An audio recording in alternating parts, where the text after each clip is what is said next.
Good morning, everyone. How are we feeling? Awesome.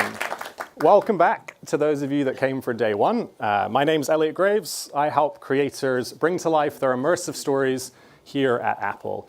And I want to welcome you to the Apple Developer Center here in Cupertino. For folks who might just be tuning in for today, here at the Developer Center, our goal is to connect with you about your ideas and to help you can create some incredible experiences for Apple platforms. Today is all about Apple Immersive Video. Yes. Yesterday gave us a taste of what was going to be possible with immersive video, but today we're going to explore every detail.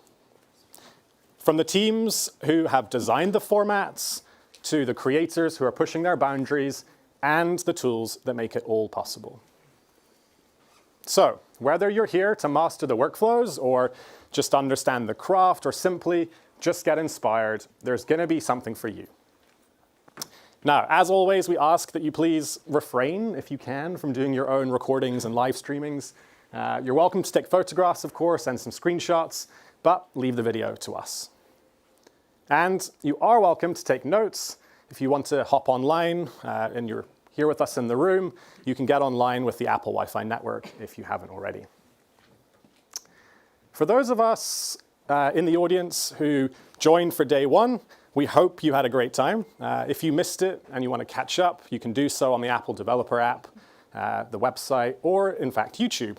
Day one really set the scene, but for today, we've got some more great sessions lined up for you. And we're going to take you on a deep dive into Apple Immersive Video. Like I said, you're going to hear from Apple engineers, you're going to hear from production teams, as well as some very special guests from the industry. And for those of you in person, we're also going to have a seminar on Apple Immersive Video post-production a little bit later on. We'll finish off with a community mixer. For our in-person guests also, we do have a few more spots remaining for one-to-one consultations on Thursday. So if you're interested in meeting one-on-one with a production team or some of the creative folks behind the Apple Immersive titles, as well as engineers and designers, all you need to do is head outside and speak with one of our concierges. They'll help you out. Alrighty. We ready to check out what's in store for today? First up, we're going to have Ryan, Sheridan, and Deepsen join us on stage talking about the behind the scenes and the design of the Apple Immersive Video and Apple Spatial Audio formats. Then, we're going to move to workflows for Apple Immersive Video as we go through what you should consider from capture all the way through to distribution. We'll have members from the production team behind our Apple Immersive titles joining us, as well as guest speakers here to share more about their powerful tools and how they can empower your productions. We're going to take a quick break for everyone's favorite part of the day for lunch. And then France and the team are going to share their insights from behind the scenes of our Apple Immersive titles. They'll be covering what they've learned as creatives or producers and post-production leads. We'll also be hearing from a special guest on what they've learned directing the first ever Apple Immersive music video. Just like yesterday, if you have any questions for any of our presenters throughout the day, please drop it to us online using this QR code. At the end of the day, we're going to answer as many questions as we can, especially the ones that get upvoted in a live Q&A panel. And after our Q&A, we will sadly say goodbye to our friends on the live stream. But if you are in person, after a quick break, stick around for an exclusive seminar. We'll be working with the Apple Immersive post-production team, with Blackmagic, and of course, Main Course Films. And they'll be taking us through some detailed post-production sessions with live demos across editorial, VFX, spatial audio, and of course, coloring and finishing. So I think it's going to be a really informative one. Right, I think it's going to be a pretty awesome day. We have an awesome lineup. We're going to finish off with a mixer as well in the lobby. But are we ready to dive in deep on AIV and ASAF formats? Nice. I'm going to hand it over to Ryan to kick us off. Ryan. Good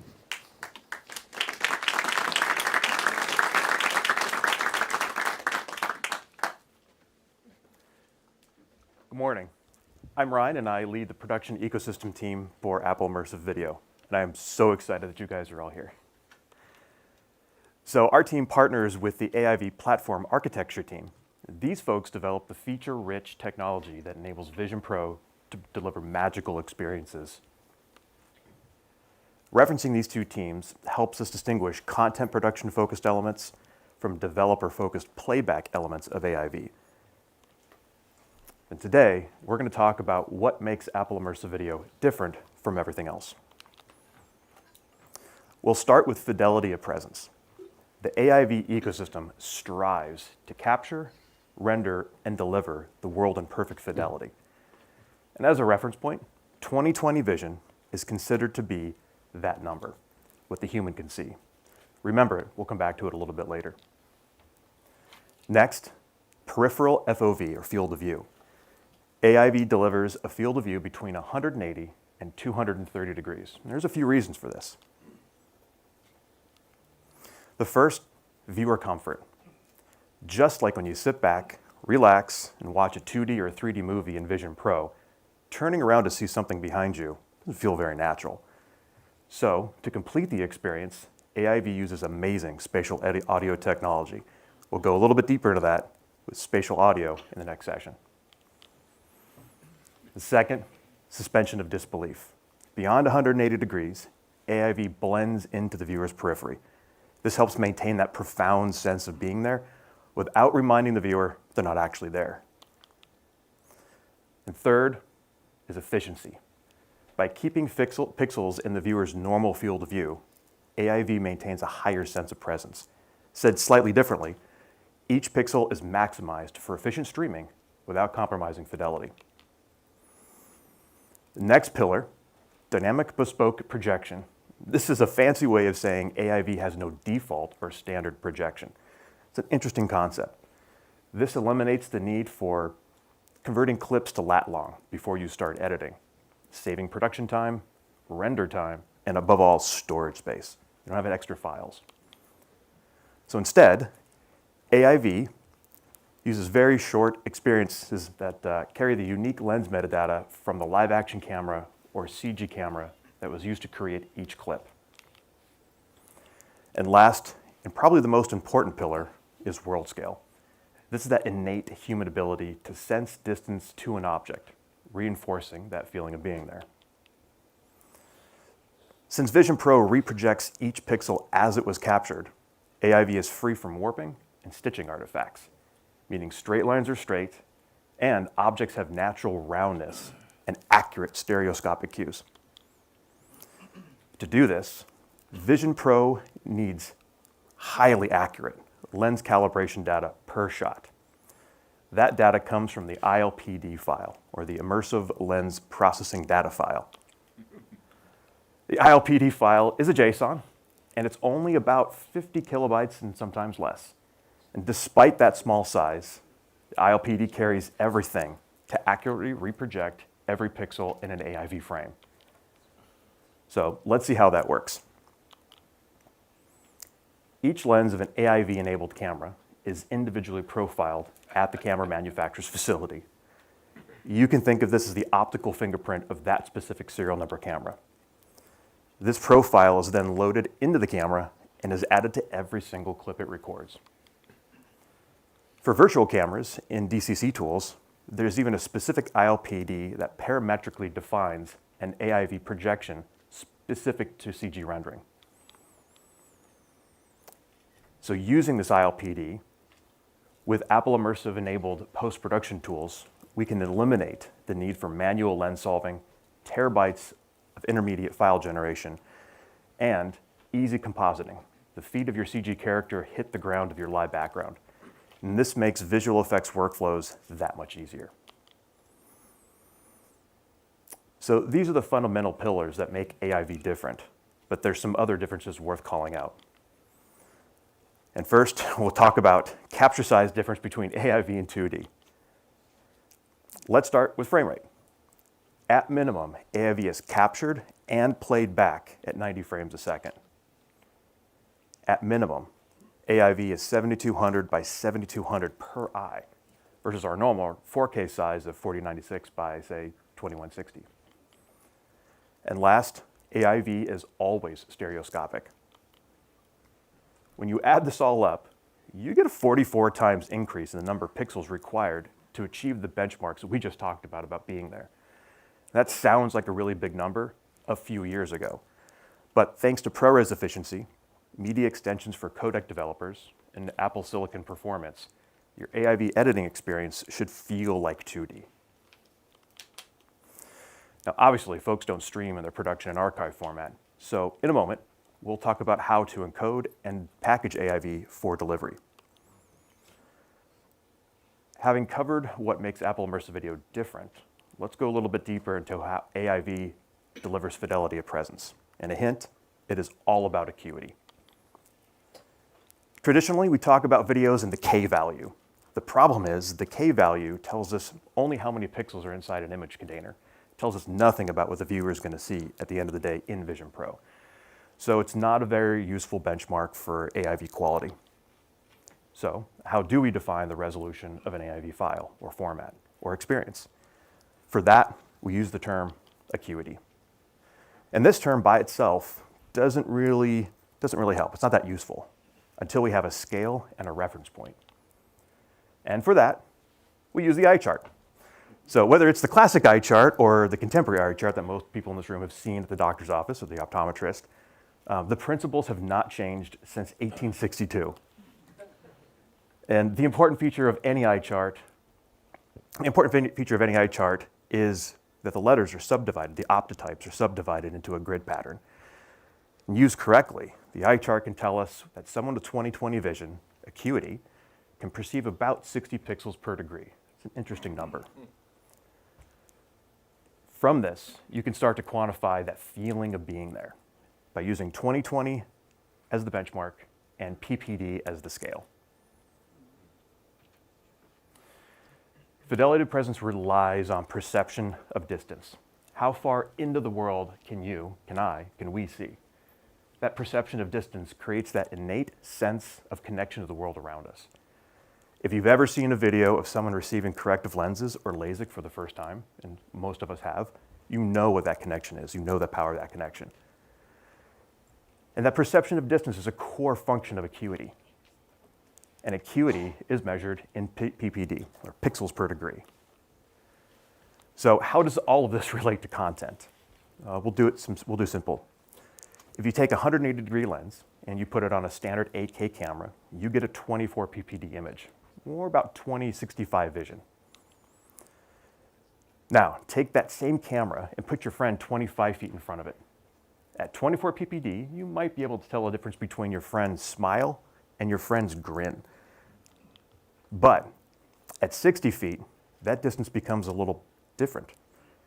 You can't tell the difference between your friend and someone dressed like your friend. It gets a little blurry, and that definitely falls short of being there. This is why AIV strives for 60 pixels per degree, and why AIV-enabled cameras have a minimum of 40 PPD, ensuring that content is captured as close to 20/20 vision as possible, both for today and future.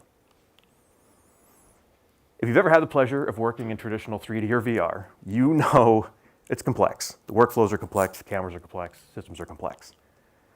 And so we believe that creating Apple Immersive Video shouldn't be tedious, complicated, or take years to learn. This is why AIV is simple, and that simplicity becomes its superpower.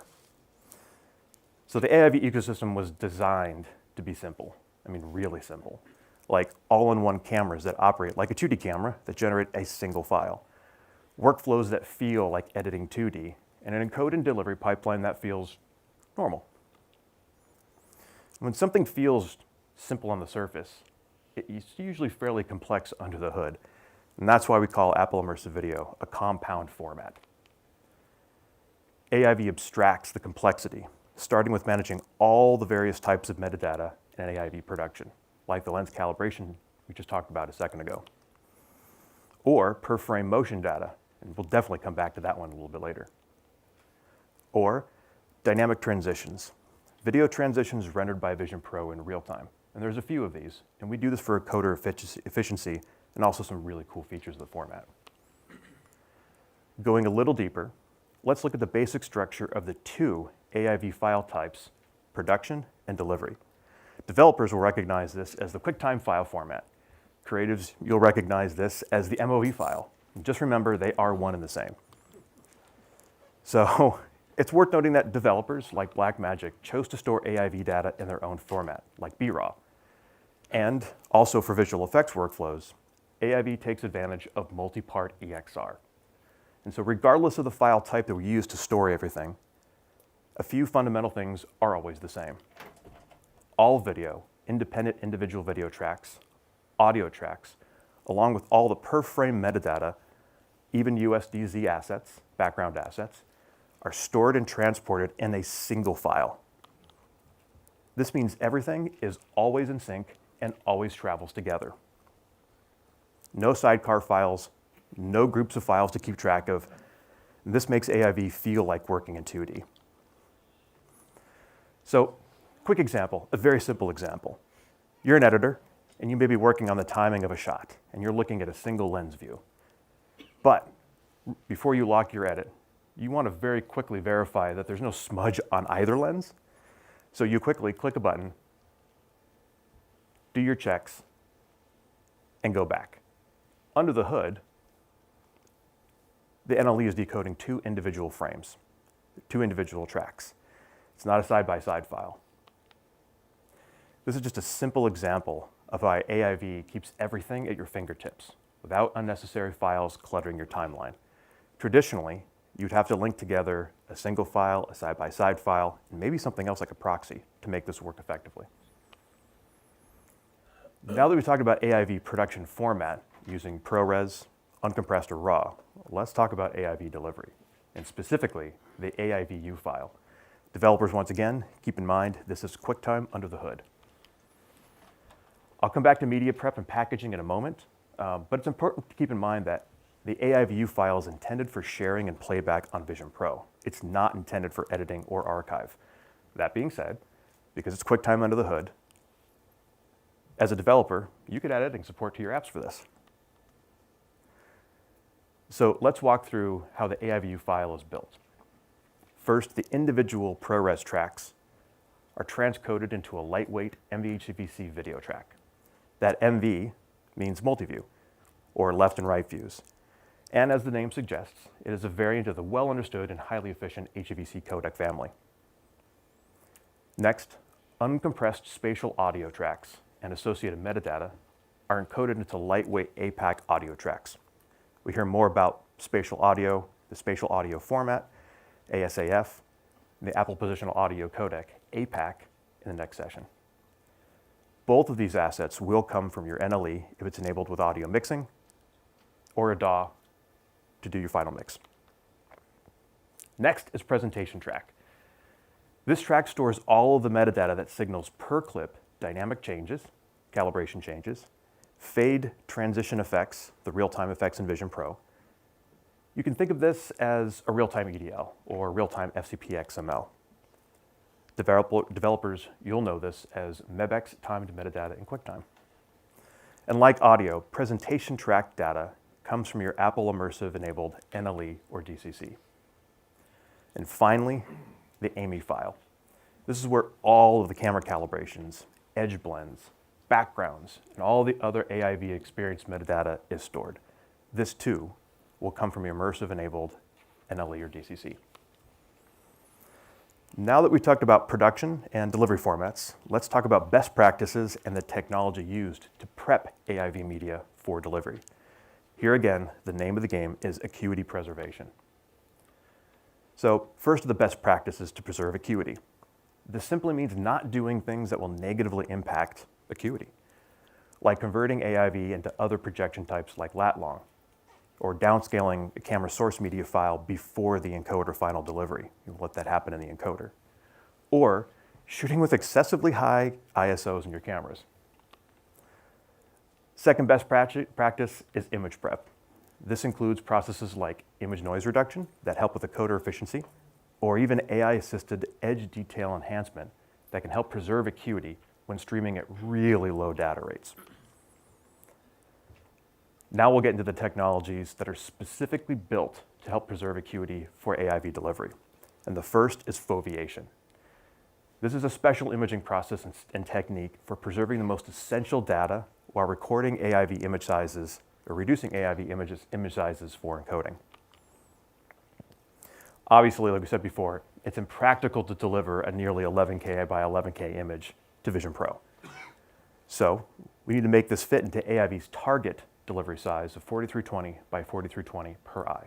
Again, the name of the game is efficiency. But as you can see, a simple downscale decimates the image to 24 ppd, like we talked about earlier, and that's less than ideal. So to preserve acuity, we want to preserve the most important parts of the image, and for that, we'll employ Apple Immersive Video Foveation. In this step, we'll take advantage of the positive effects of oversampling.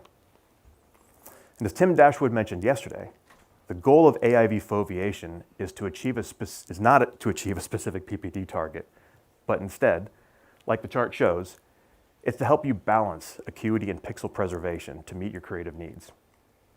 And because AIV foveation is not one size fits all, you can use AIV's per clip calibration feature to apply user or developer-tuned foveation patterns to each clip. That's a superpower. And that brings us to the most critical AIV technology, the MVHVC-tuned encoders, or specifically tuned encoders. Using an AIV-tuned MVHVC encoder, combined with foveation, you could take that 4320 by 4320 ProRes file and encode it to be roughly the same data rate of your typical 2D, 4K, 24-frame HEVC file, without sacrificing that feeling of being there. As I said earlier, I was going to come back to one of my favorite parts of AIV. So let's talk about motion data for the content creator. As Elliot mentioned yesterday, planning for motion in AIV is a responsibility and a tool. AIV motion metadata can be built into every single shot, so you can take advantage of it throughout the decision-making process and the moment in your scenes that really, really matter. In an Apple Immersive enabled NLE, you and your crew can visualize AIV camera motion before you review it in Vision Pro. This is a quick example of what it looks like in Resolve's timeline. There's also a positive and creative benefit to visualing motion data in the timeline. Previously, creators have had to rely on emotional and psychological beats to complete their narrative and story arcs. With AIV and the visualization of motion data, AIV also lets you use this as a story tool.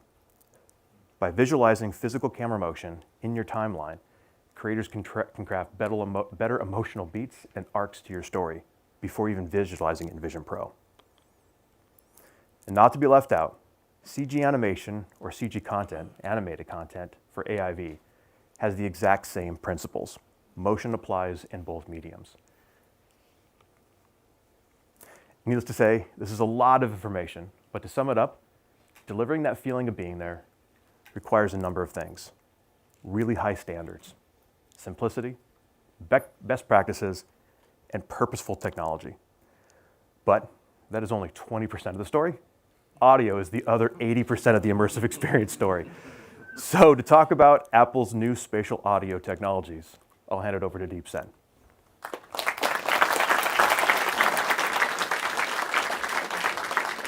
Thanks, Ryan.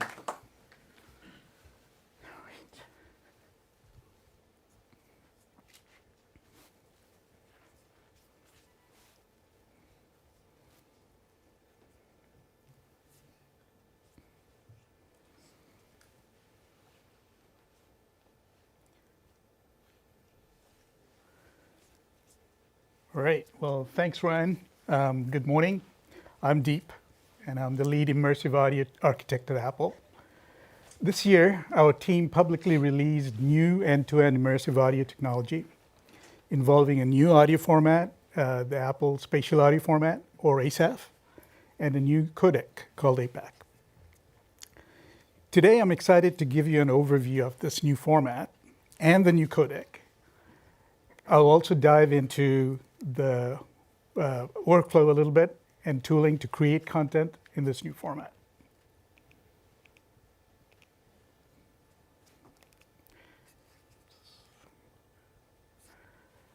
Let's explore the format a little bit. The format allows content with both HOA, objects, and metadata.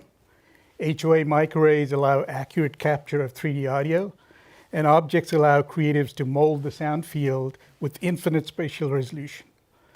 Furthermore, the format allows very rich combinations of these to provide the high spatial resolutions required to match human acuity. Most of the content in the Vision Pro, for example, is made up of fifth-order ambisonics along with many objects. That's unprecedented in the industry in terms of spatial resolution. Finally, the format uses a metadata-driven renderer that generates acoustic cues on the fly during playback. It adapts to object and listener changes in position and orientation, presenting an amazing level of acoustic detail to the listener. None of these are available in an existing spatial audio format. All of these are designed to meet the incredibly high bar for creating realistic immersive audio on a device like the Vision Pro. Let's discuss why that is. As with any audiovisual content, there is a need to create an acoustic scene that matches the visuals. However, here, any slight deviations and incongruencies are easily discernible. In essence, the requirement is to teleport the audience into that scene and feel naturally present in that new soundscape. This is not an easy task. This is very different from the audio system in a theater like this, for example. For example, a movie played on this screen would be at a significant distance to the viewer. Incongruencies and precise audio positions and distance from the corresponding video are difficult to discern. And often at this distance, the visual cues override incorrect positions of audio sources anyway. Also, here, the viewer is never present in the scene. The viewer is always aware of their immediate surroundings. And finally, consider that in a theater like this, sounds are always going to be emanating from loudspeakers, which are, of course, outside of the listener. These sounds are therefore externalized by definition. All existing spatial audio formats were primarily designed to be played in this way, that is, over loudspeakers, and externalization is guaranteed. But when listening over headphones, externalization is not guaranteed. Without significant accommodations in the sound design, its accurate transport through a specially designed codec, and adaptive rendering, the audio experience tends to be mostly internalized or inside of the head. The new format ASAF, on the other hand, has been designed primarily for headphone playback. We've added a level of detail and accuracy that produces the natural and convincingly externalized experience that you've all heard on AIV content on the Vision Pro by now. But before I go too much further, let's quickly formalize what I mean by immersive audio. I've used the terms natural and externalized, and these are the two principal dimensions that lead to an immersive audio experience. There's no doubt that the sense of immersion is most pervasive when the spatial experience is completely natural and convincingly externalized. But let's break that down some more. First, naturalness. What is it really? It's essentially matching the audio experience to our internal and often subconscious expectation of what the audio experience should be. There's almost an internal plausibility metric that dictates that sense of naturalness and externalization. This matching is achieved when key acoustic cues in the rendered audio are accurate and non-conflicting. This is fairly intuitive and backed up by all recent research. To summarize, in order to get compelling immersive experiences, acoustic cues need to be presented accurately. Let's take one very important cue for now, early reflections, in a common real-world scenario, and consider the challenge of rendering it accurately. I'll start with a panner of sorts that's present in some form in all spatial audio content creation tools. This depicts a listener in a room, as seen from above. I'll visualize this in 2D for now. The walls of the room are here, outlined in white. There's some furniture, like a couch and a table. The listener, labeled L, is standing in the center of the room with a directional arrow indicating their orientation. And an audio object, labeled O in blue, is about to make a sound. The directional arrows indicate the orientation of the object. The direct sound from the object travels to the listener's left and right ears, and if the listener were to rotate their head, the angles of the direct sound change. Now, Apple has already provides the best-in-class adaptive rendering of this effect by tracking the head rotations as well as modeling our individual head shapes. We've been doing that for a number of years. But the effect of direct sounds is just one factor. In reality, people don't just listen to the direct path. A listener hears the sound as a combination of both the direct path as well as the reflections from the surfaces in the local vicinity. And this is a lot more difficult to both represent accurately in the mix and to render it. Consider the effect from the closest wall.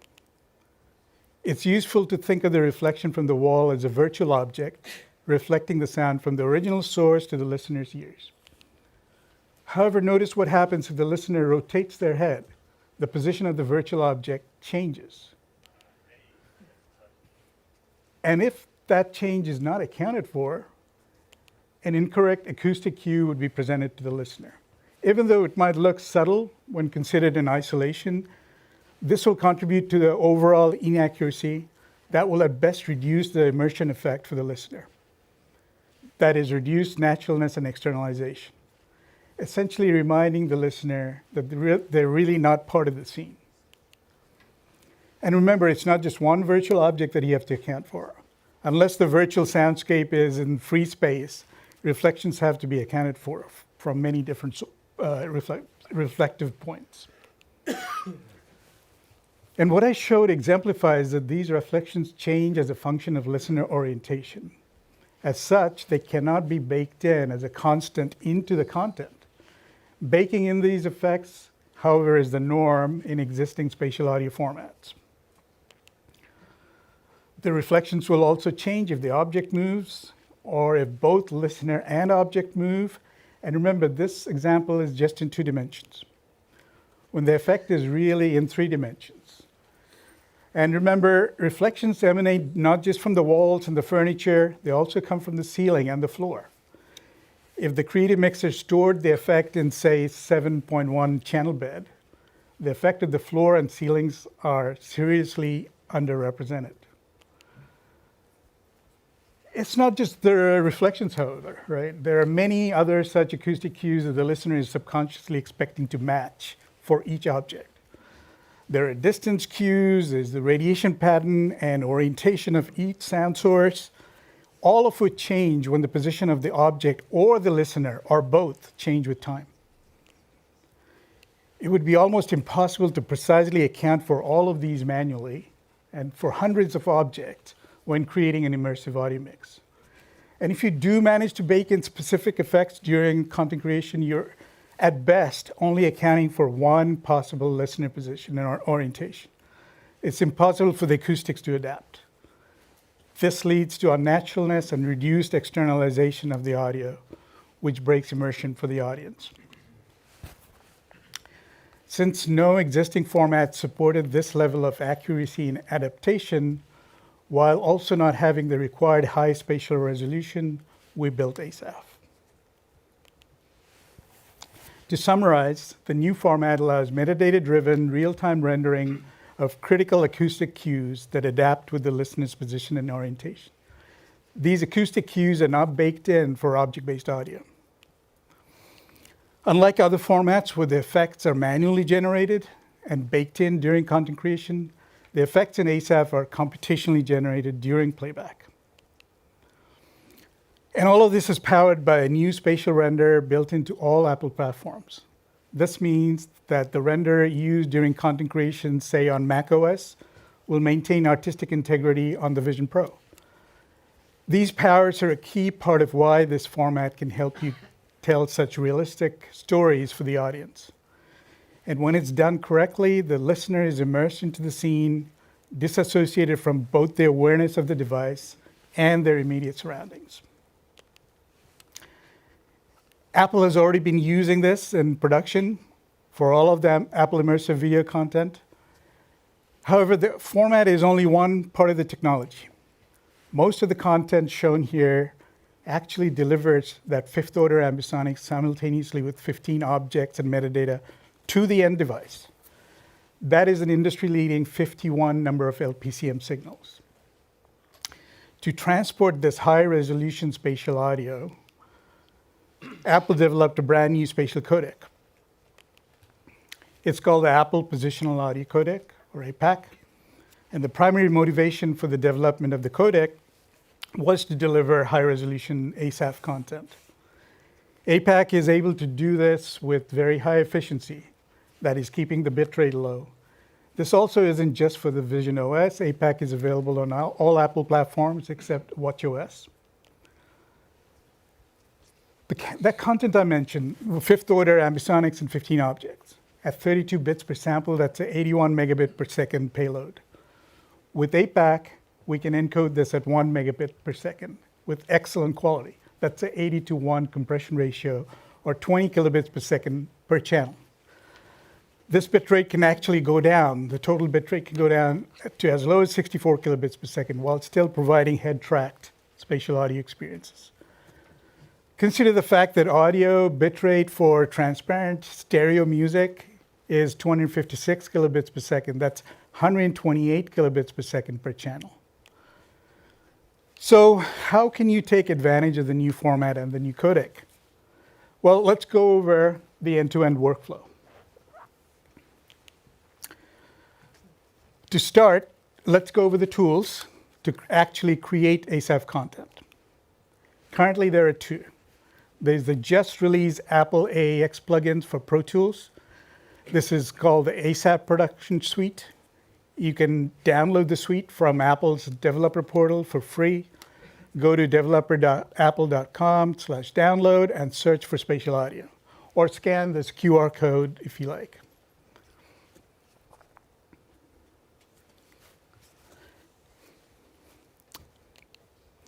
And then there is Blackmagic's Fairlight and DaVinci Resolve Studio.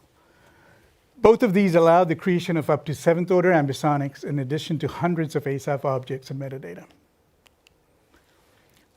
Both of these tools provide a 3D panner that facilitates the positioning of audio objects in 3D space and at any distance, a video player that allows for the objects to be overlaid on video. The video player and the panner are synced. The ability to describe the type of acoustic environment that the objects are located in, the ability to provide a radiation pattern as well as a look direction for each object, give the object a width and a height, convert the object to HOA via room simulation if desired. Room simulation for HOA allows it to have accurate reverb that we talked about that is critical for externalization. HOA signals can be manipulated in various ways as well.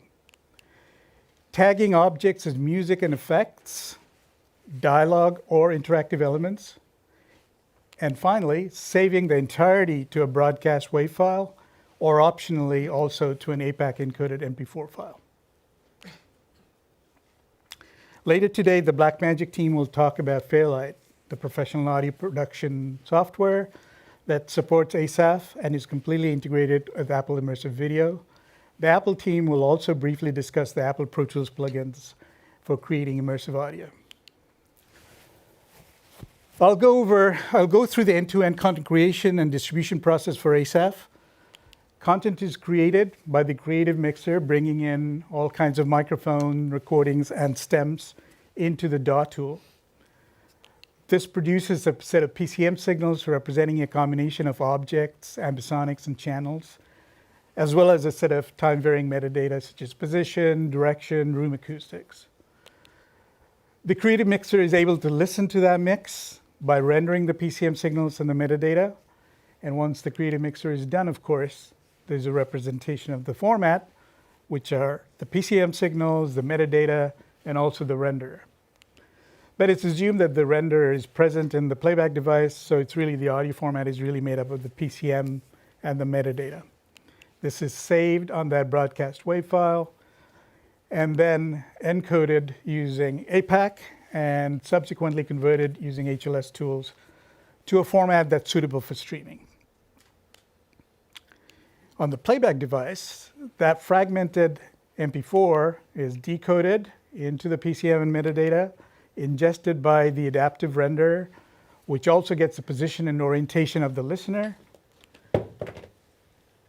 This allows then the rendering of the immersive audio experience.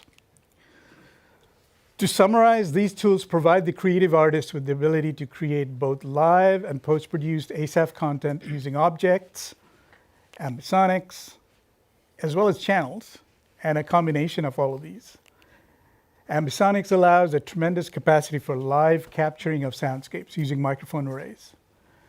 Artists can also augment an object into ambisonics. Discrete objects can be described using a comprehensive set of metadata.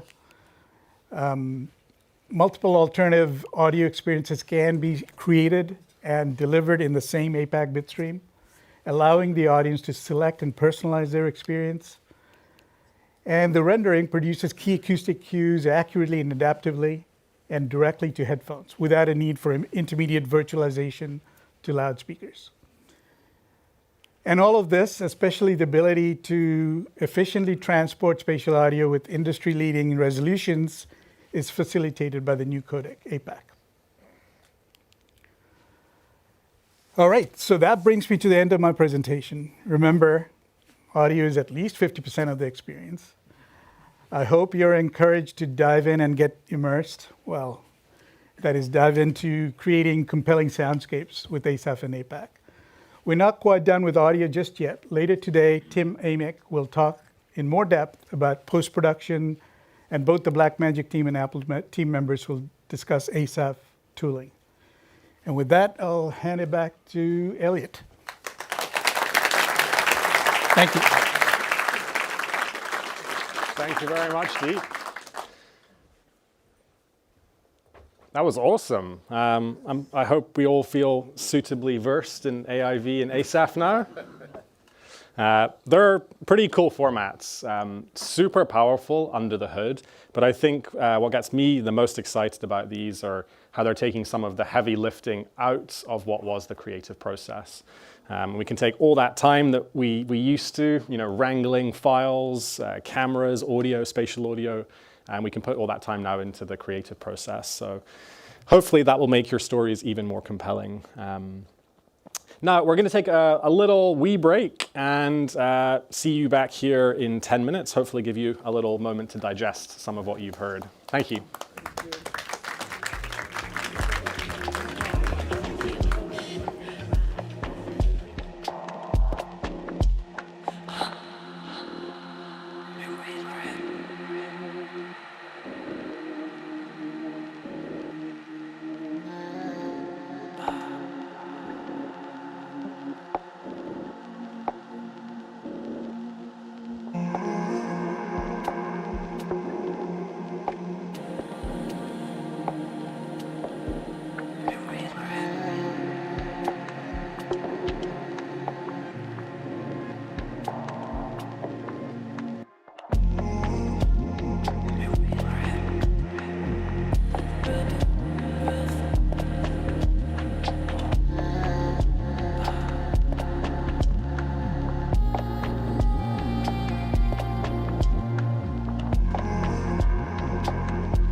Alrighty, folks, welcome back from our quick break.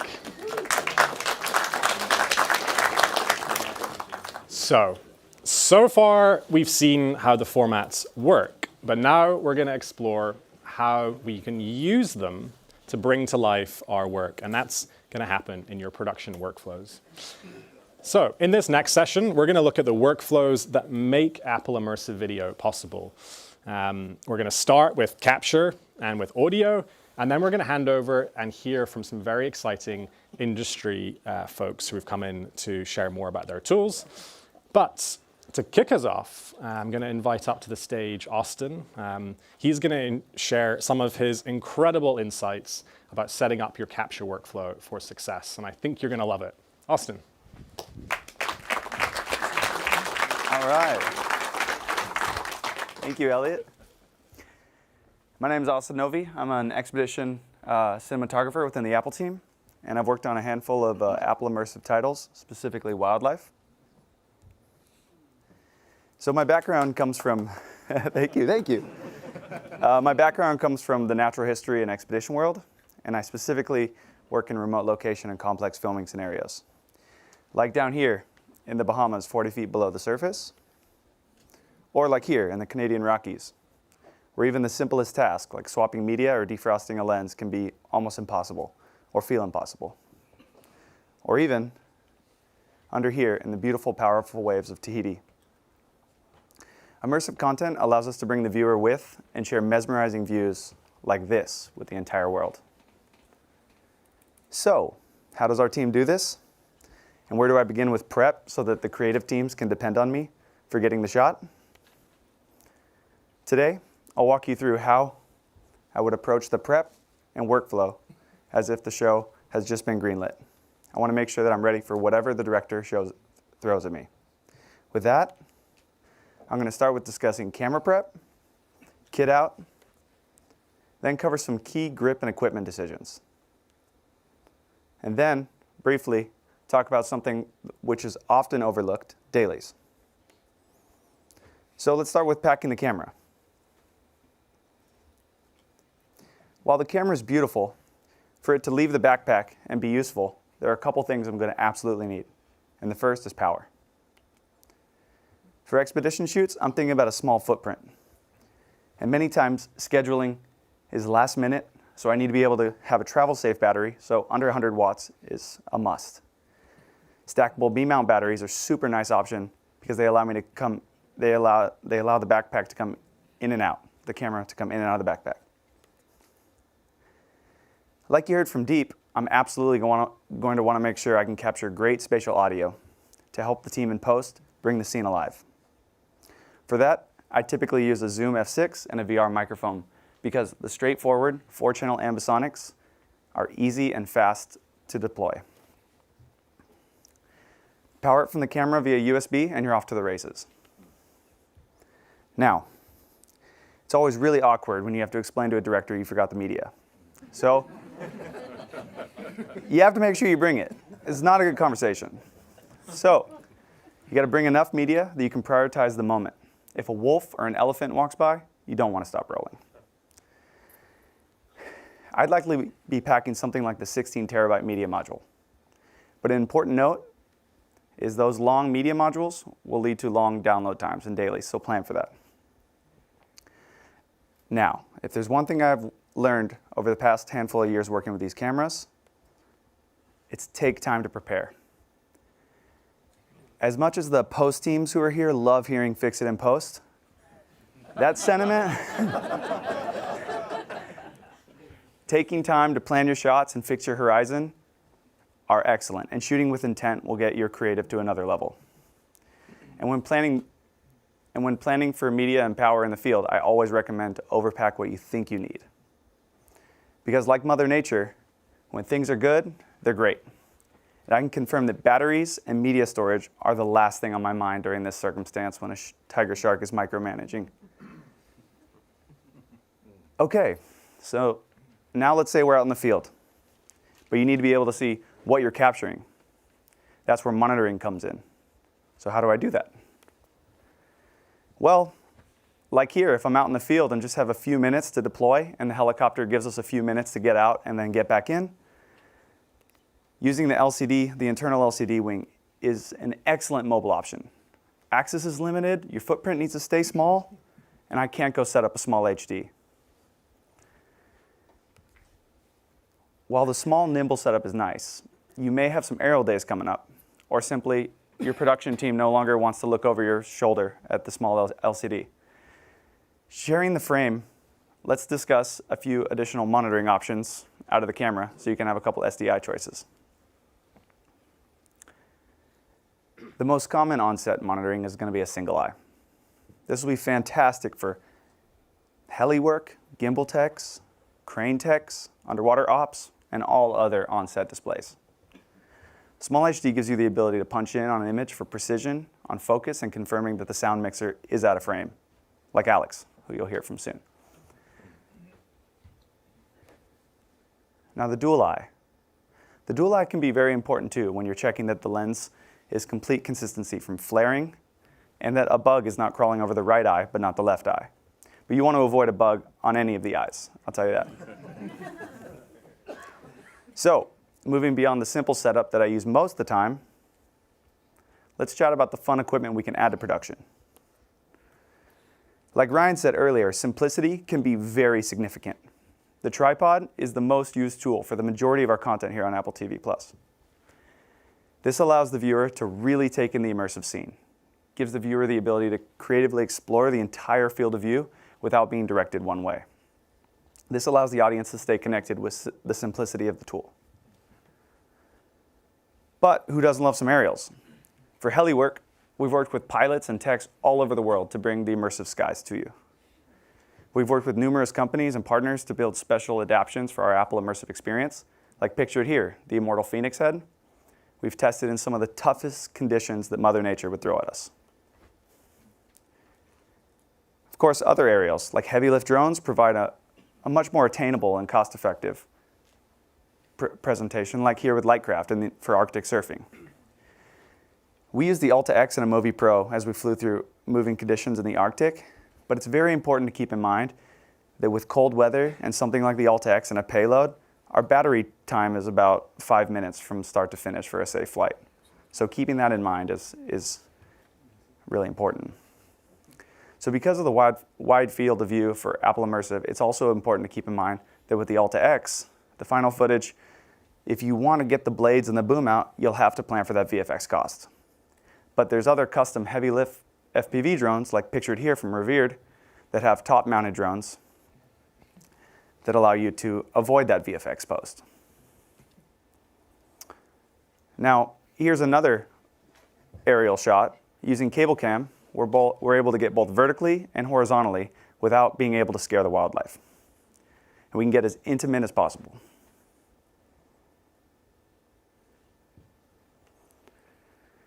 Now, as beautiful as the topside world is, below the surface in Immersive is unlike anything you can imagine. With that being said, we're looking forward to seeing underwater AIV tools becoming available later next year. From the depths of the sea to the Arctic Circle, we have tested plenty of tools for Immersive, and there's a tool just about everywhere. From Scorpio cranes, to arm cars, to Steadicam, and a variety of remote heads. This camera is easily compatible with all the fun tools you'd need. Now let's move on to dailies. Dailies are essential for our format. Like Elliot talked about yesterday with the composition, you can't confirm exactly your frame unless you are in a Vision Pro. It is insanely humbling to see the shot you thought you got and to see the shot you actually got. So let's look at two setups of how we do this, in the field and in the studio. For someone like myself, if I'm shooting on a boat, my ideal scenario is a small, slimline Mac Pro, a few raids, and be able to confirm the shots we got to build out our story. But processing power and live color may be an absolute need for production. The team on land would have a cart with multiple Mac Studios for a faster backup and processing power. Oftentimes a dual monitor setup for live color and multi-renders at once. Now, just look at that smiling face from JD. He's absolutely blown away with the performance. All right, with all of that in summary, the camera was designed to be a simple, exciting tool that you can use to tell immersive stories from a tripod to a helicopter. And always remember to absolutely check your work with Dailies. And that'll take me to the end of the capture workflow, and now I'll hand it off to Alex Weiss to take us through audio.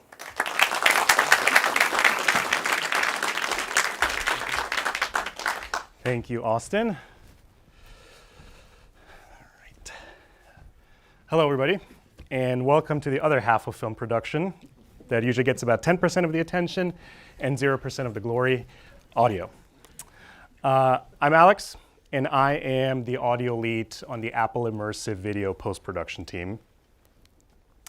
As you can probably guess, I'm a huge spatial audio nerd, and I hope that by the time I'm done with you, you will be too. But first, why should you use spatial audio? Why not just do stereo or maybe 5.1 and call it good and move on with your life? Instead of telling you, let me actually show you. You're going to hear a brief soundscape here, and you're going to hear it twice. First, here it is just in stereo.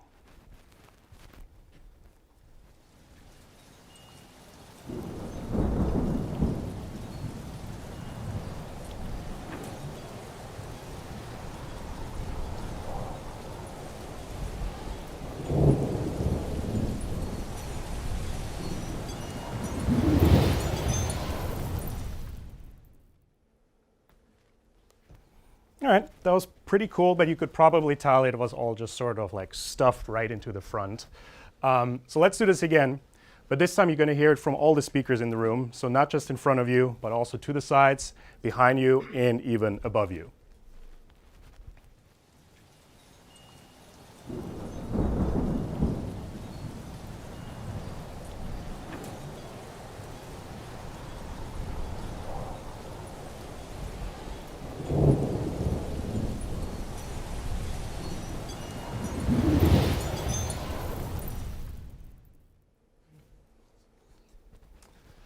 Cool.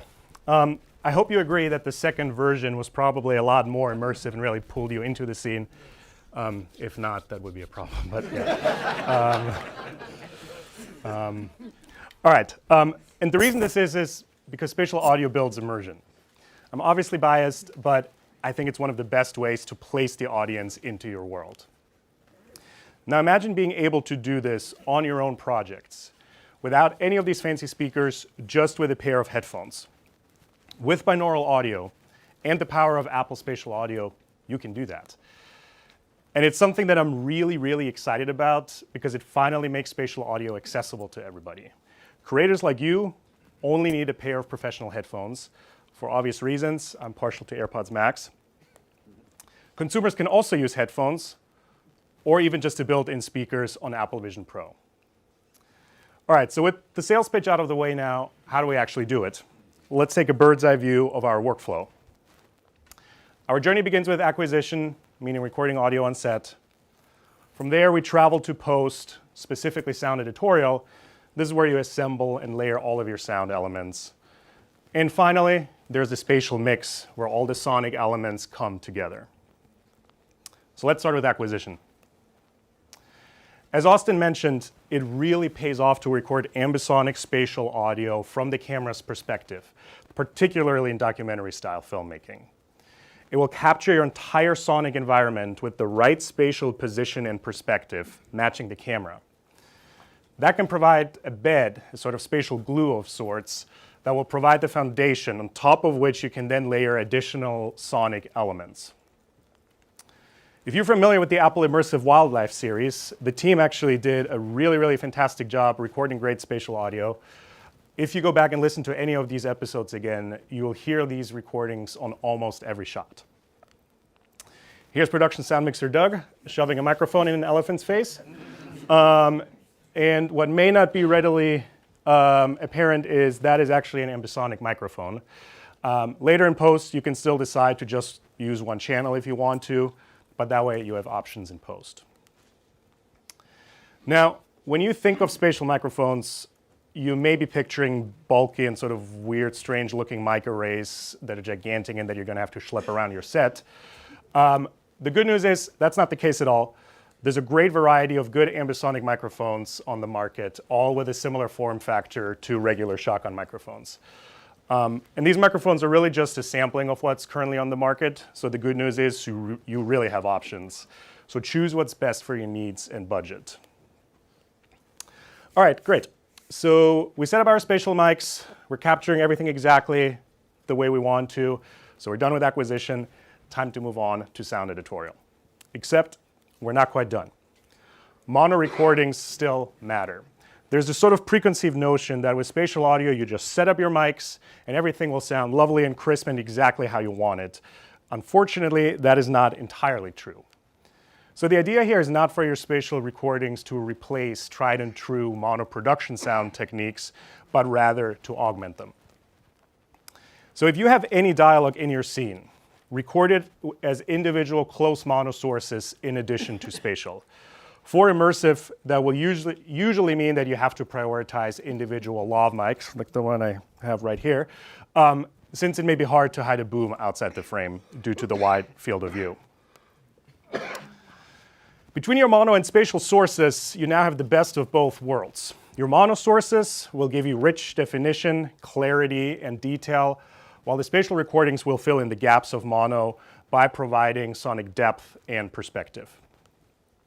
All right, now we're actually done with sound editorial, with acquisition. I promise, let's move on to sound editorial. This is where you assemble and layer all of your dialogue, your sound effects, and your music. Conceptually, this step is fairly similar to standard post-production. If you're already doing your picture editorial in Resolve, you can stay within the ecosystem and just switch over to the Fairlight tab. Apple Spatial Audio is deeply integrated into Fairlight, so you can do your entire sound edit and mix directly in Fairlight. And one shameless plug here, we will have a Fairlight workshop later today, so please join us if you want to learn more. If you're more familiar with Pro Tools, that's okay too. As Deep mentioned, you can also download and use the Apple Spatial Audio plugin suite to edit and mix directly in Pro Tools. So what does my own sound editorial workflow look like? The first thing I always do when I start sound editorial on a new project is to make sure that I have all my puzzle pieces ready. What I mean by that is your production team will have hopefully recorded a lot of great sound sources for you, from multiple spatial mics to individual mono ISOs. So make sure you actually compile and assemble all of these sources, because your picture editor may not have used them. With everything assembled, now you can build your soundscape by editing and layering your dialogue, your sound effects, and music. As you do so, remember that immersion is in the details. In particular, use Foley and ambiences to build immersion. For those of you not familiar with Foley, Foley are essentially sound effects that are performed and recorded live to picture. They usually focus on the small everyday sounds that usually would go unnoticed. So things such as a character's footstep, the sound of their clothing as they move, any props they may be interacting with, or even the sound of leaves rustling as an animal emerges out of the forest. So let's take a look at a short clip from another wildlife episode. You will see and hear the same clip twice. Now you're hearing it right now. This is just production sound.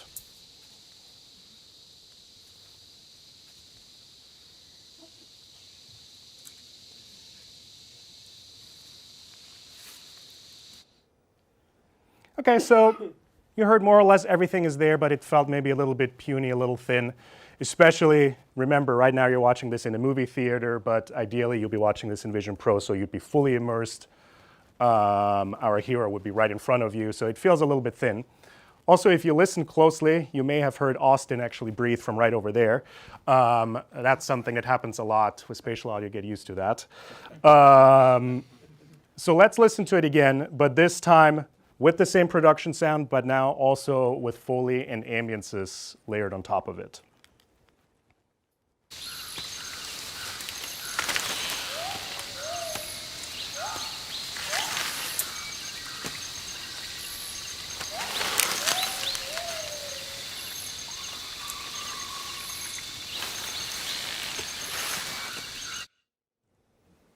All right, so I hope you agree that This felt a lot fuller. You could actually hear what our main character was doing. And you also felt, hopefully, again, a lot more in the scene through the use of additional ambiences that sort of pull you into the world. All right, so now that we've layered our ambiences and Foley, we need to mix everything. So it's time for the spatial mix. This is where hopefully all your hard work and sound editorial will really pay off. Here, you combine all of your sonic ingredients and mix them together.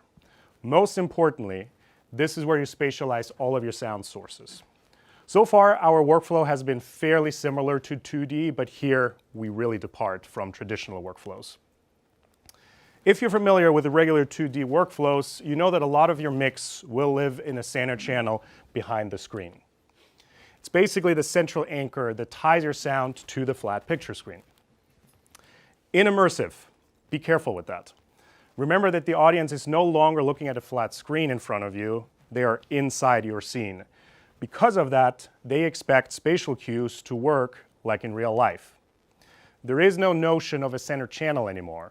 Sounds are supposed to emanate from the location of their corresponding visuals. So instead, anchor all of your sounds to visual elements using Apple Spatial Audio. In practice, that may look like this. I have an excerpt here from the Arctic Surfing Boundless episode.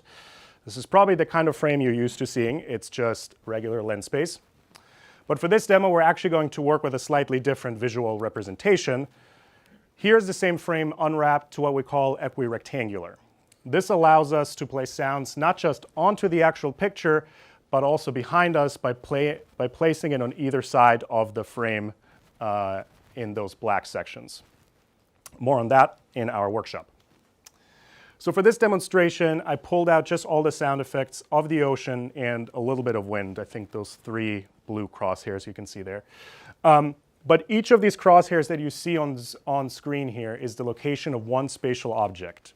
So watch as these objects move in tandem with picture. So yeah, we see even the wind is moving a little bit there on the left.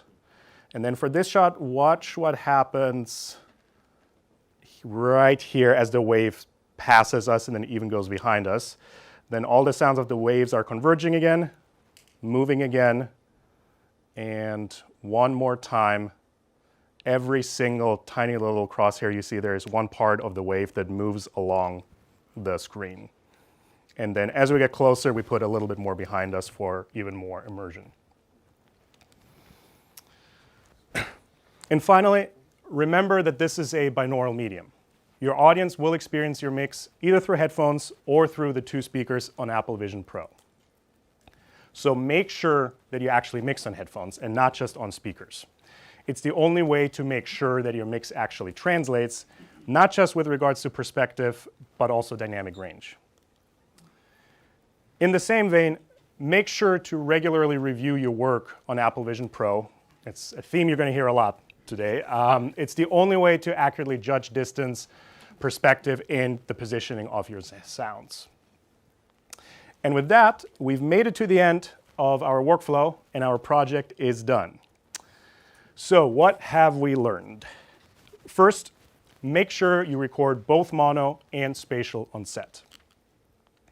Second, use Foley and ambiences to build on top of your spatial recordings and to heighten immersion. Anchor sounds to visuals instead of just plopping them in the center. Mix on headphones, review on Apple Vision Pro, and finally, have fun and experiment. Thank you very much.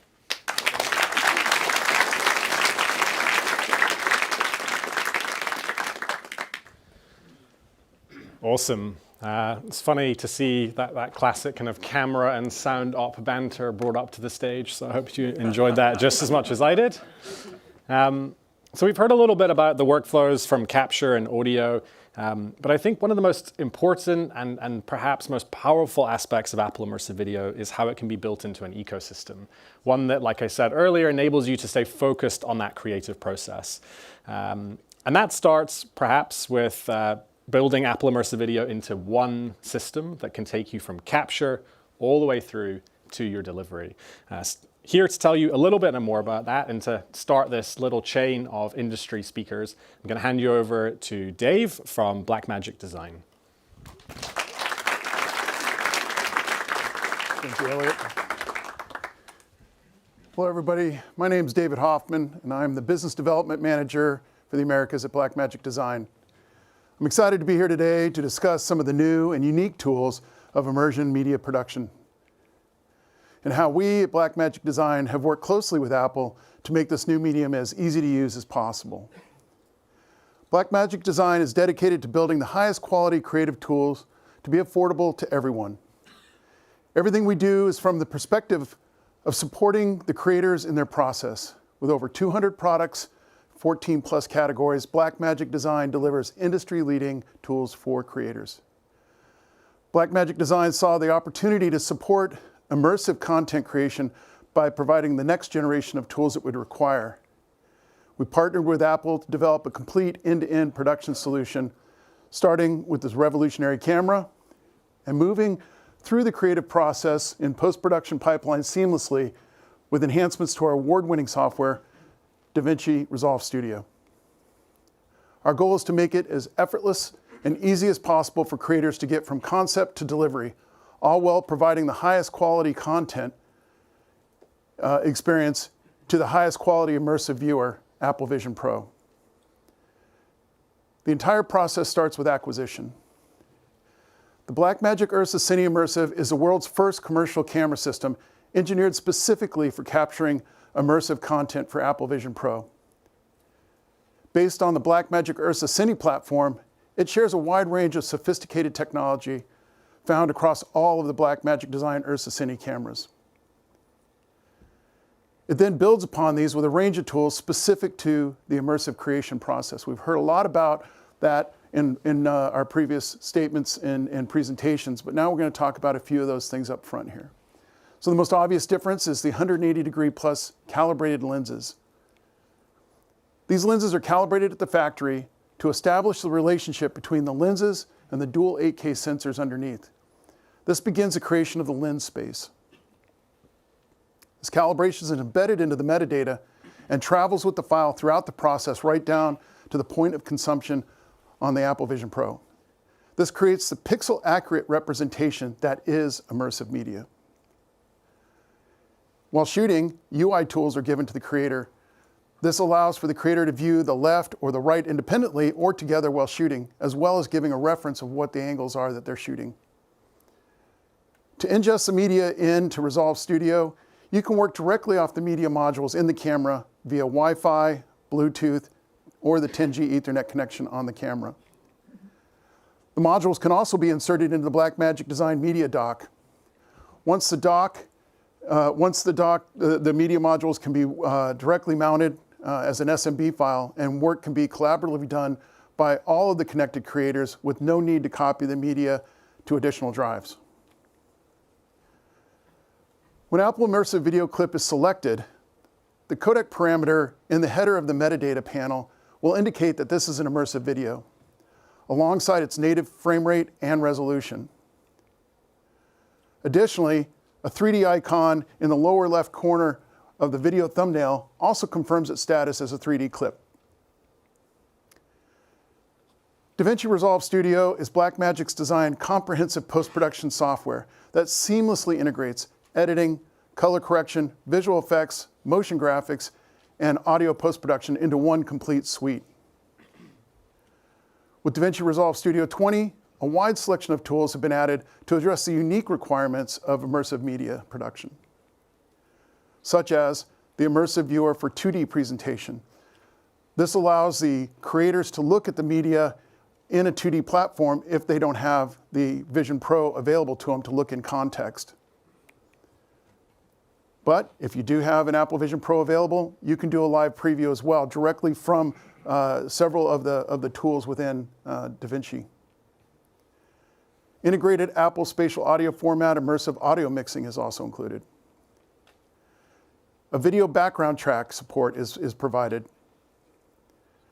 All of this preservation of lens metadata all the way through the process. And of course, a visionOS export preset. When working with immersive content, editing tools and actions remain mostly the same as when working with conventional 2D. One aspect to be aware of, though, is quick or sudden movement, which can be disorienting to the viewer.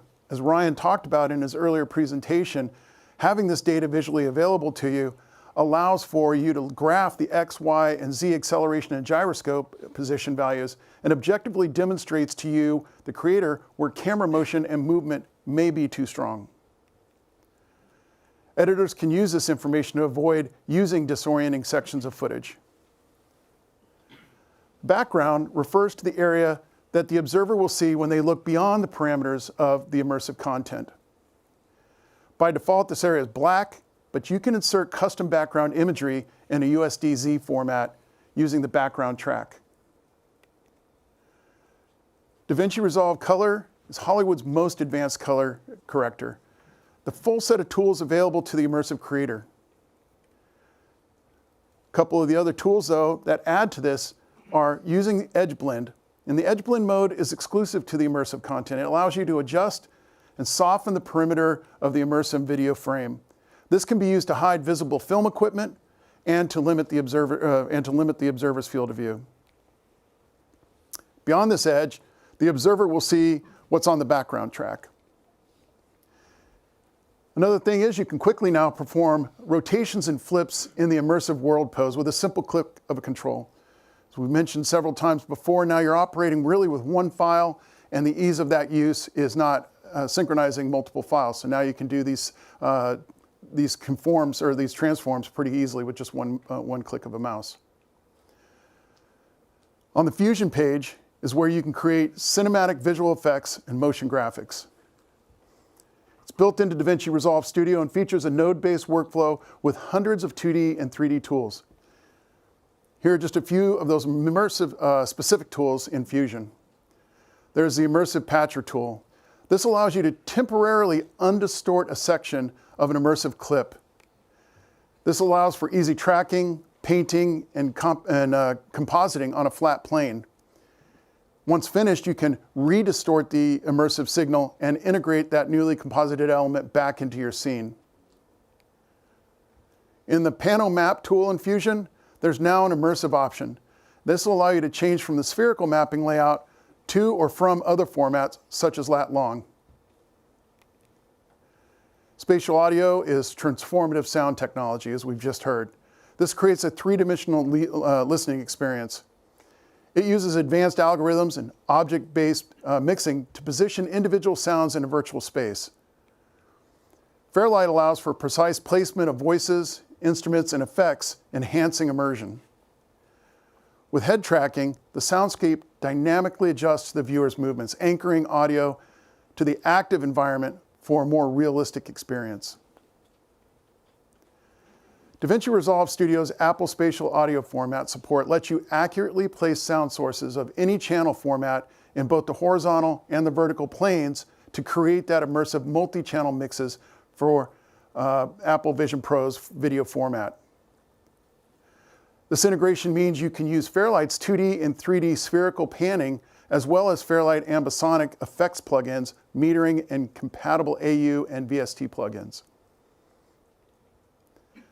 IntelliTrack uses AI technology to complement DaVinci Resolve Studio's tracking and stabilization tools.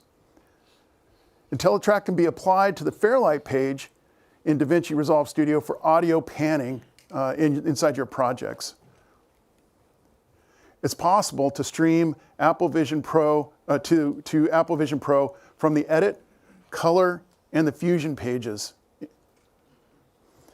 Blackmagic Immersive RAW clips, B-RAW clips, can also be rendered to EXR. As Ryan mentioned earlier, EXR can now allow for you to import and export these projects with both eyes of the lens and lens metadata.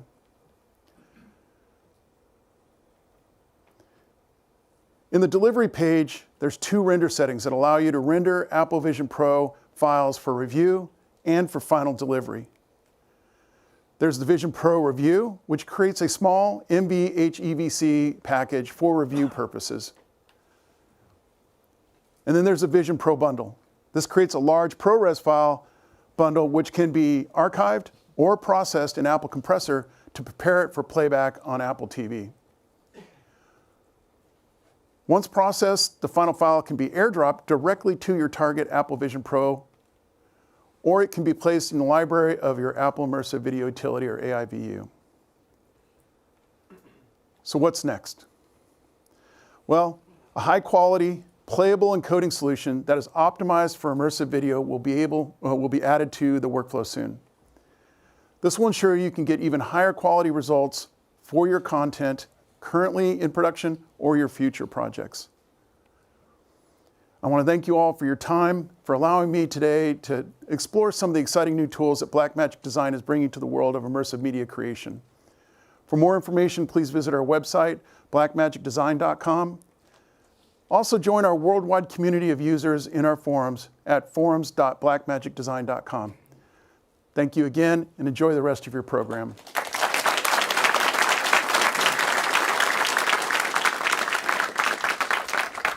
Thanks, Dave. That's awesome. For those of you that know what a 3D printed action camera rig is, I think you'll understand why I'm pretty excited that we now have a pipeline from a camera through to delivery all in one place.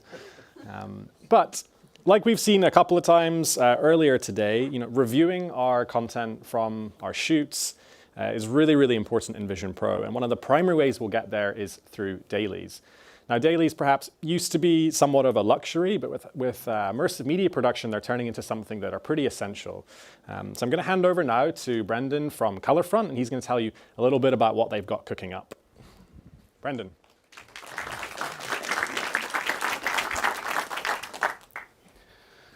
Well, hello everyone. I'm Brandon Heaslip. I'm the Director of Solutions Engineering at Colorfront. I'm really excited to be here today. We have a lot to share and even a few announcements, all centered on how Colorfront supports creating working in Apple Immersive Video. From dailies to mastering, our goal is simple: to help storytellers push the boundaries of what's possible. First up, I'll walk you through the powerful tools we've built for filmmakers, now expanded and refined specifically for Apple Immersive Video. They're designed to meet the unique challenges and creative demands of this incredible new format.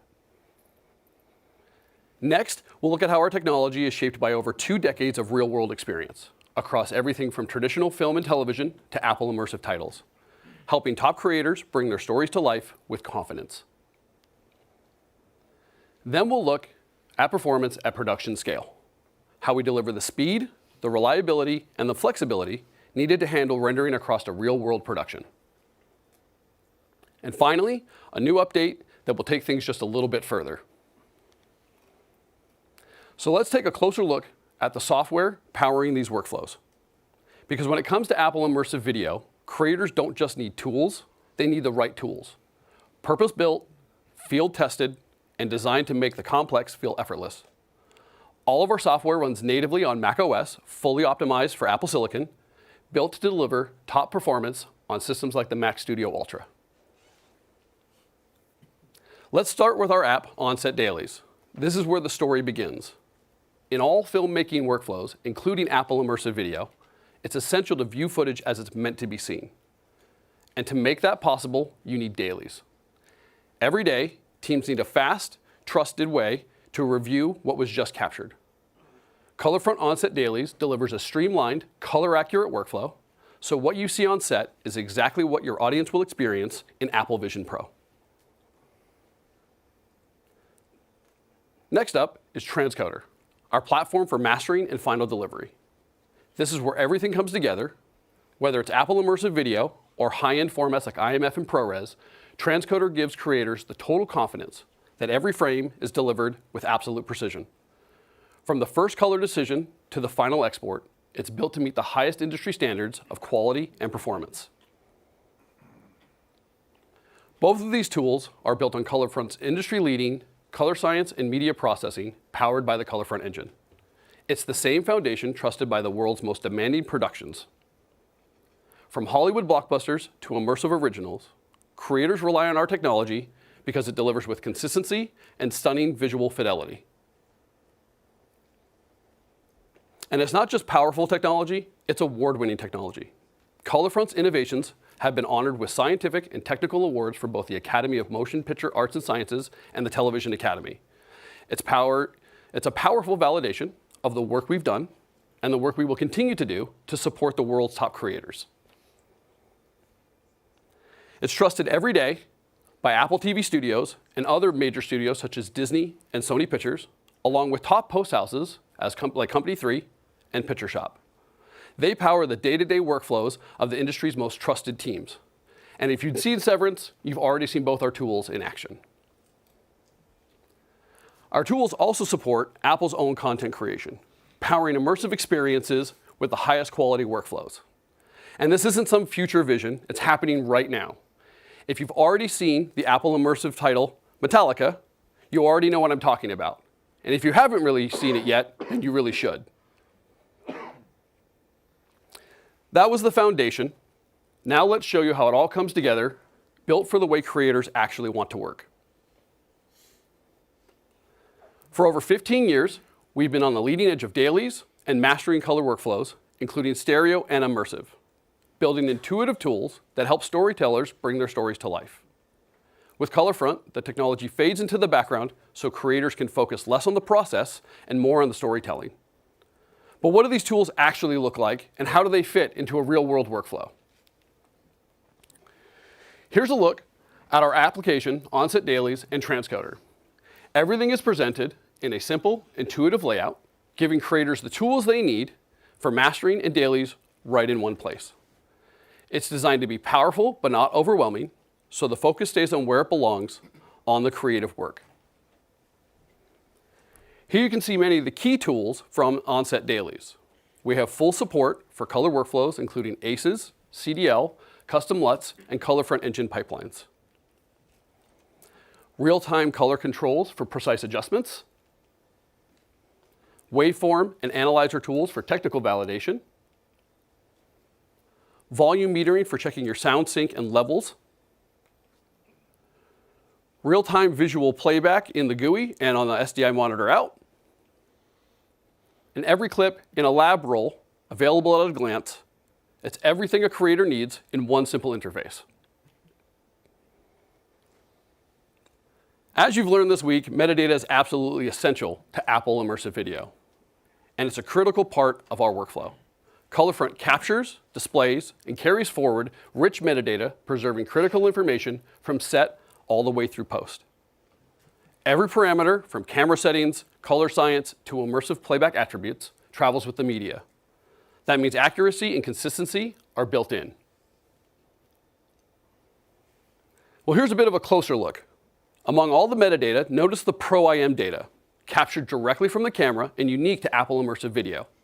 It carries spatial and playback information, including what is needed for accurate projection in Apple Vision Pro. By exposing and preserving this metadata, we ensure that every step of the workflow has the context of the shot. With Apple Immersive Video, it's not just about the image on screen. It's about keeping the intelligence behind the image intact.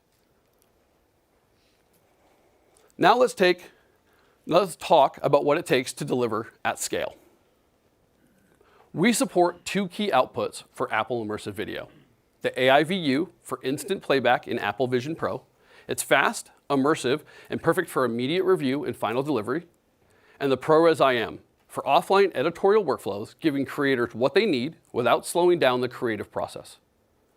And with Colorfront's distributed rendering, it's easy to create both, fully optimized on Apple Silicon.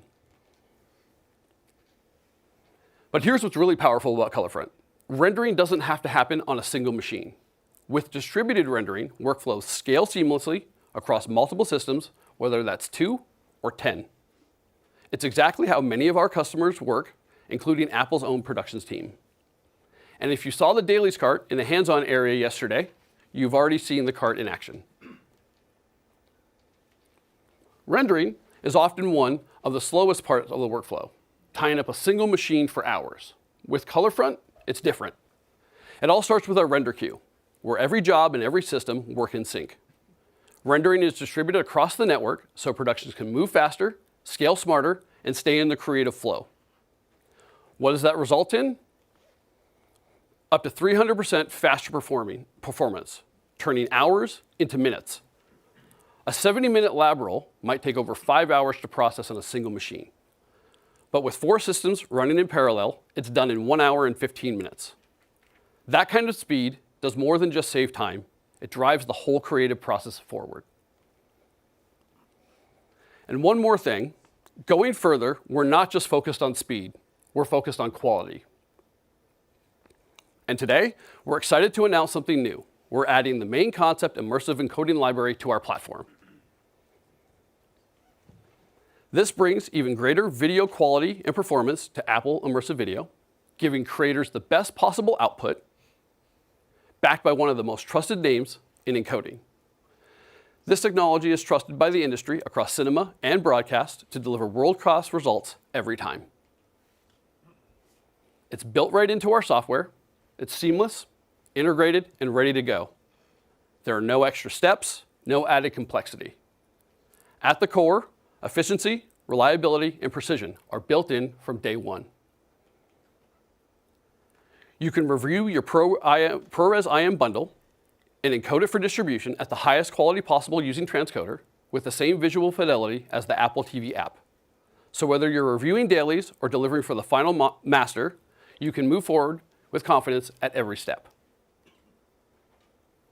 So that's everything we have to share with you today, from the tools to the workflow to a brand new way to deliver immersive content at scale. It's all built with one goal in mind, empowering you, the creators. Oh, not done yet, almost there. I paused there. We're proud to be a part of the forefront of the immersive storytelling, doing the hard work so you can stay focused on the creative. And we're excited to be partnering with you to bring the next generation of stories to life. To learn more or get started, just reach out. We got immersive.colorfront.cloud, or you can email us at immersive@colorfront, and we will get back to you as soon as possible. Thank you, everybody. Hope you enjoy the rest of the show.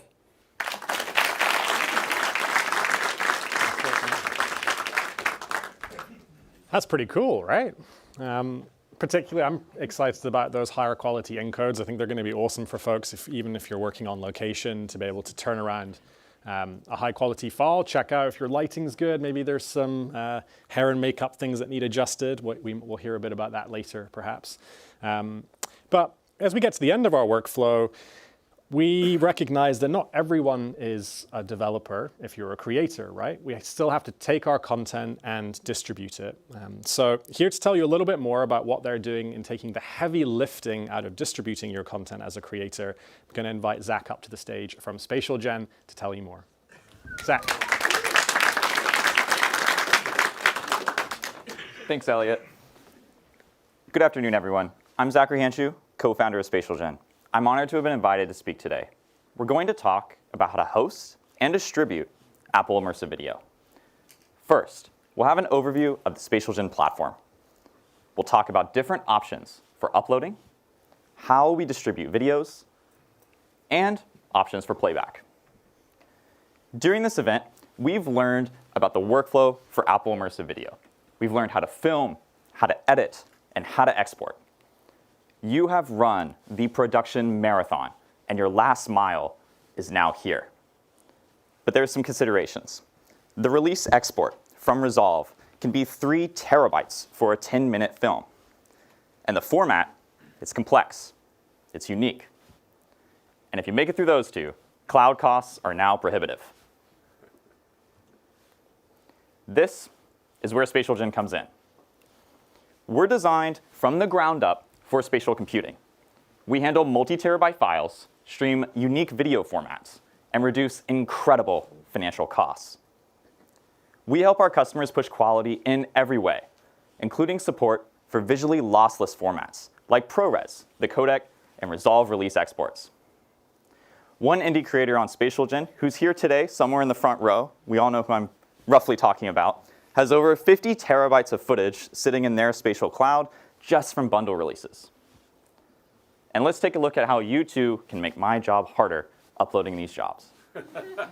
Our free macOS app allows you to set your ProRes bundle, your AIME file, and a zip of your Final Cut zip files for upload. This will run as long as it takes to get the video to your spatial cloud. We have support for 2D videos and 3D spatial, top-bottom, side-by-side stereoscopic, and of course, while we're all here, Apple Immersive Video. We also support browser-based uploads. Simply click the upload button, tag your video's characteristics, add your audio tracks and your subtitles, and we'll handle it from there. Now, if you're worried about updates to your videos, don't be. You can edit your audio and your subtitles, adding new languages, changing them, changing the tracks later. We will, in real time, push that update to your stream so that there's never any downtime for your customers. When your video is done uploading through the app or browser, you can set your desired resolutions and bit rates, or use our auto-configured options. We also allow our developers to change resolutions and bit rates in place as well. Apple Immersive video streams are fully automated. SpatialGen builds the dynamic metadata for your experience with our own internal parser and muxing libraries. APMP streams are automated as well. Just tag your videos on the upload page. Now, digital rights management helps prevent piracy by encrypting your streams and preventing screen recordings. Apple's FairPlay DRM is fully supported on SpatialGen. We built our own internal licensing server to keep your tech stack simple and low cost. Simply toggle DRM when you're creating a stream, and you will get Apple FairPlay security. After creating a stream, you're going to get an HLS link. Through targeting Apple Immersive Video and Apple Projected Media Profile, creators can directly distribute at stellar quality while not having to write their own video format or a custom player. SpatialGen HLS links work on your Vision Pro, in Safari, on multiple Apple platforms, and in your own apps that you can launch through the App Store. For SpatialGen developers, our API enables you to integrate the cloud into any app or website. The Publish Streams endpoint allows a creator to test their vision, test their stream many times before publish. And when it's finally ready, you click this button and it's live in your app. Now, SpatialGen is trusted by some household brands and creatives pushing the boundaries of cinema. These are just some of the experiences on the Vision Pro with the SpatialGen workflow. Explore POV is able to release videos at a regular cadence through our automated pipelines. In Rogue Labs' Flight Site app, SpatialGen is leveraged for enterprise use cases and helps provide pilots firsthand experience in flying as they sit in the cockpit over the Hollywood Hills in downtown Los Angeles. SpatialGen is also used in defense workflows. Sandwich Vision utilizes SpatialGen to test their Blackmagic camera inside a CH-53E with Captain Doan of the United States Marines. We also have a contract with the United States Air Force. And Immersive India has moved to SpatialGen to reduce costs and is debuting a set of gorgeous cultural experiences very soon. I, in particular, use this scene with the Cobra to help practice pitching investors. And SpatialGen's API powers experiences like Polio's Last Mile, where people get to be put in the heart of the fight to eradicate polio. Those were a tiny amount of experiences that I can show you today. There's a bright future with the spatial cloud, and we can't wait to reveal more soon. These experiences are made possible because our internal motto has been super simple streaming.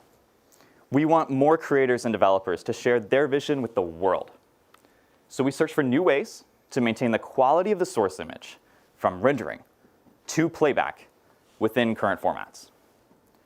We use a variety of quality metrics like VMAF, which goes from 0 to 100, and 100 being perfect. I'm very proud to say that SpatialGen streams Apple Immersive Video as what we like to call a straight A provider. So we score over 90 on all major rungs. We have great updates in the pipeline that we're currently testing, and our last encoder update pushed our VMAF score up to 90 on all those rungs, even at low bit rates.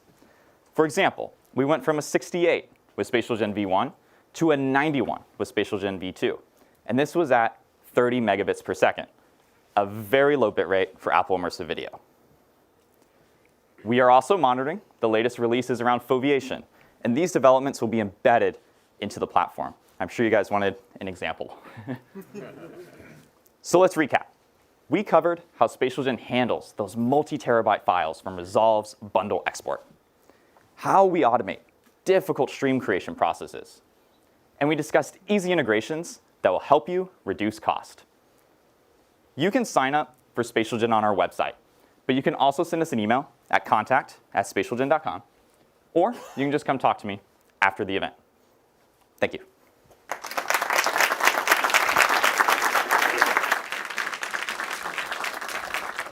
Amazing. Thank you so much, Zach. And what an amazing session. It's incredible to see all of these tools coming together, supporting folks from start to end.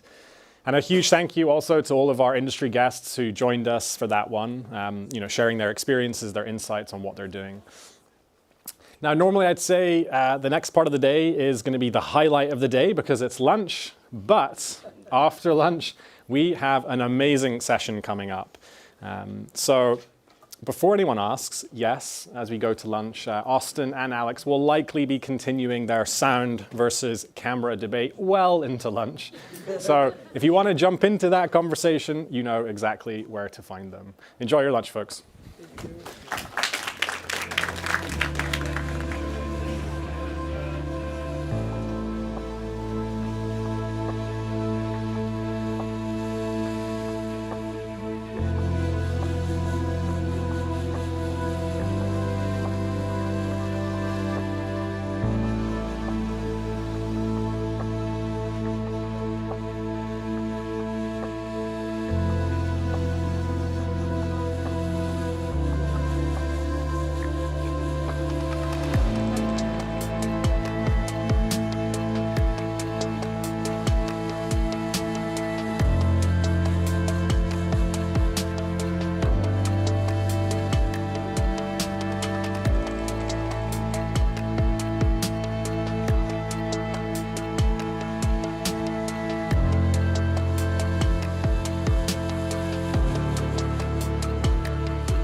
Okay, welcome back, everybody. I think we have a few folks still trickling in from after lunch. Hope you're all feeling suitably fed and watered. I'll let you guys just trickle in a few more people now. Awesome. So, hope you're feeling a little bit more recharged and ready because we have some incredible sessions lined up for you this afternoon. Is everyone sat comfortably? Yes, awesome. Nice. So we're about to hear from the team behind some of our own popular Apple Immersive titles. And they are going to be lifting the lid on the challenges that they faced, but also the breakthroughs that they made to bring these productions to life. But to kick us off, we're starting right at the beginning of the production workflow. And I am thrilled to bring to the stage Anton Tammy, director of the very first music video for Apple Immersive, Open Hearts. Anton. Thanks, Elliot. Hello, everyone. I'm Anton Tammy. Today, I'm happy to share the benefits of pre-visualization that I learned when directing the first Apple Immersive music video, Open Hearts, for the Weeknd. I've directed music videos for a decade now. Like many in my generation, I started with independent music videos surrounded by like-minded colleagues, learning directing with international community of filmmakers. We shared knowledge and tips with each other, both offline and online. Eventually, my portfolio grew, and big music labels and artists became familiar with my work. In 2019 and 2020, I directed 4 music videos for the Weeknd, most well-known of them being Blinding Lights. Then last year, the Weeknd asked me to direct 2 more videos for him. The first one was Dancing in the Flames, shot entirely on iPhone 16 Pro. And then the second one, it was the first ever Apple Immersive music video for Apple Vision Pro. I was completely new to the immersive format, and being the first to ever direct an immersive music video, well, it felt special. And I knew this time I wouldn't be able to ask help from the filmmaking community in the same way as before.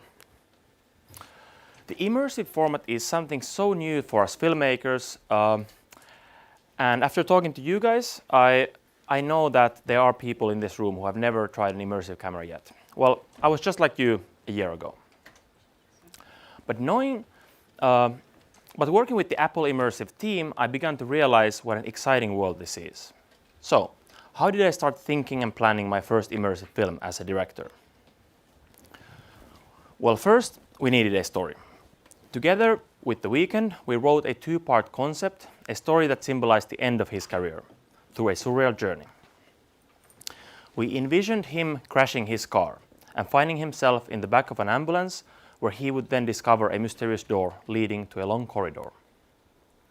And finally, we would see him in a venue where the film would reach its climax with the Weeknd's final performance. The first video would be shot on the iPhone 16 Pro, and it would be ending with an ambulance arriving to pick the Weeknd after the car crash. Then the story would continue in the Apple Immersive format, where we would see the Weeknd inside the ambulance.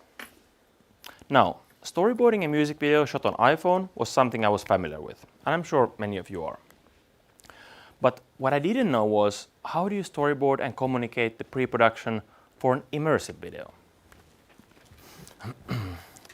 So, first of all, I had no idea what would or would not work in immersive format. Does it even make sense to have your actor inside an ambulance when shooting with an immersive camera? Would the immersive camera even fit in the back of an ambulance? How fast could the car move without causing motion discomfort? How do you frame in immersive, and where exactly should the camera be positioned? I had no idea. But I knew a classic 2D storyboard wouldn't give me these answers. And then on top of that, of course, I had an A-list talent to work with. When you're directing with an artist like The Weeknd, everything must be planned perfectly before he steps on set.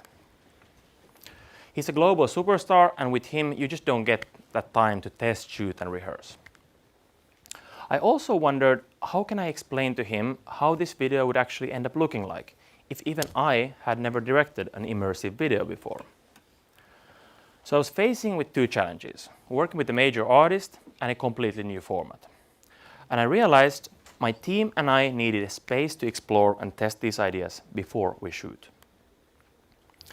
We basically needed a virtual environment where I could try easily all my wildest ideas before bringing the Weeknd on set. We needed an immersive previs workflow. So, what's an immersive previs?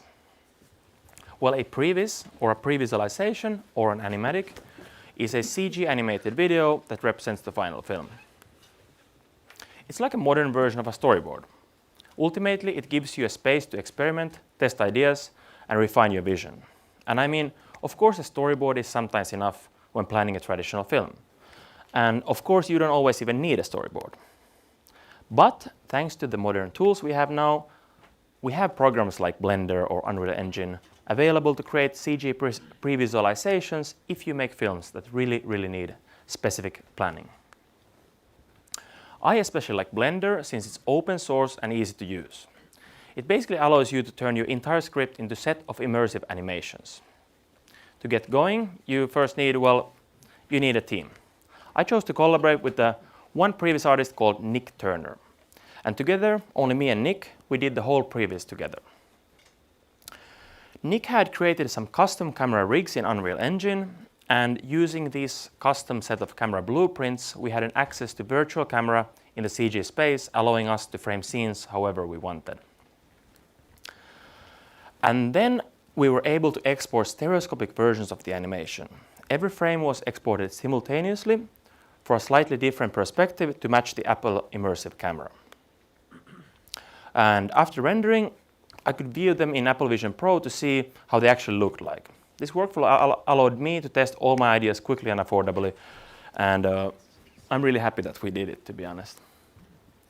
So here, for example, you can see one of our stereoscopic previs exports, rendered for APMP playback, where the Weeknd is walking through a corridor.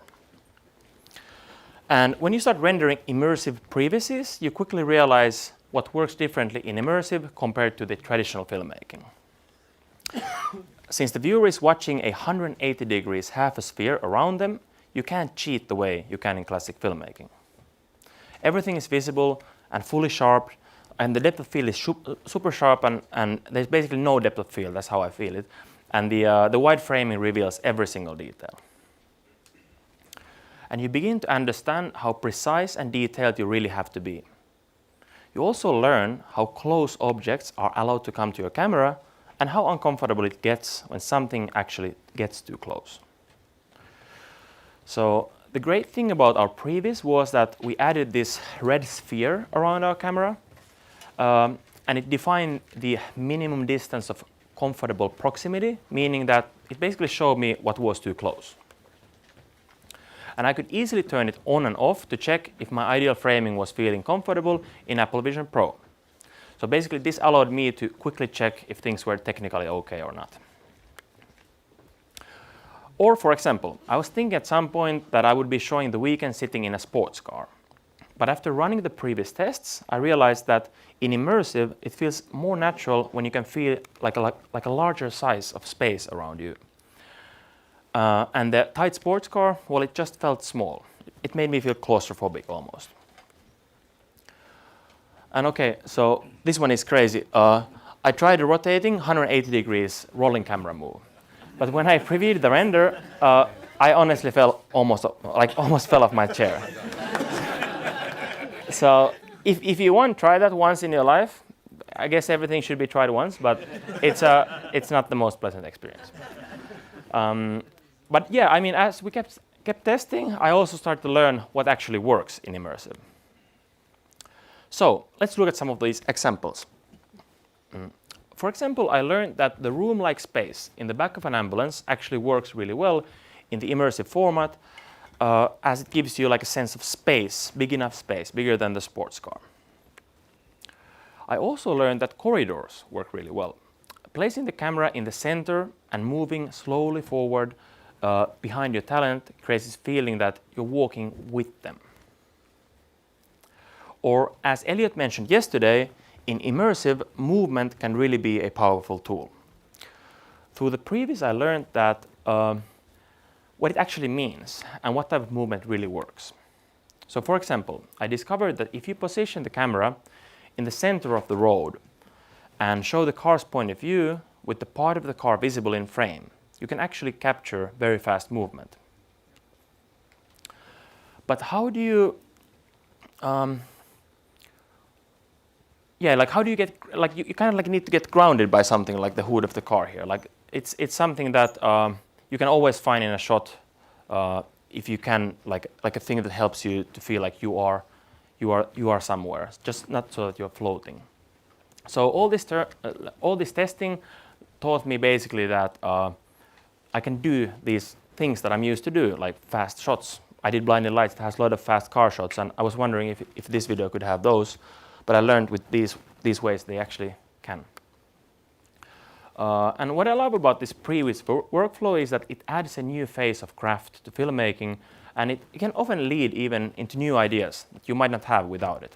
So, for example, in this road shot, I knew I wanted a POV of the ambulance driving along on an endless straight road.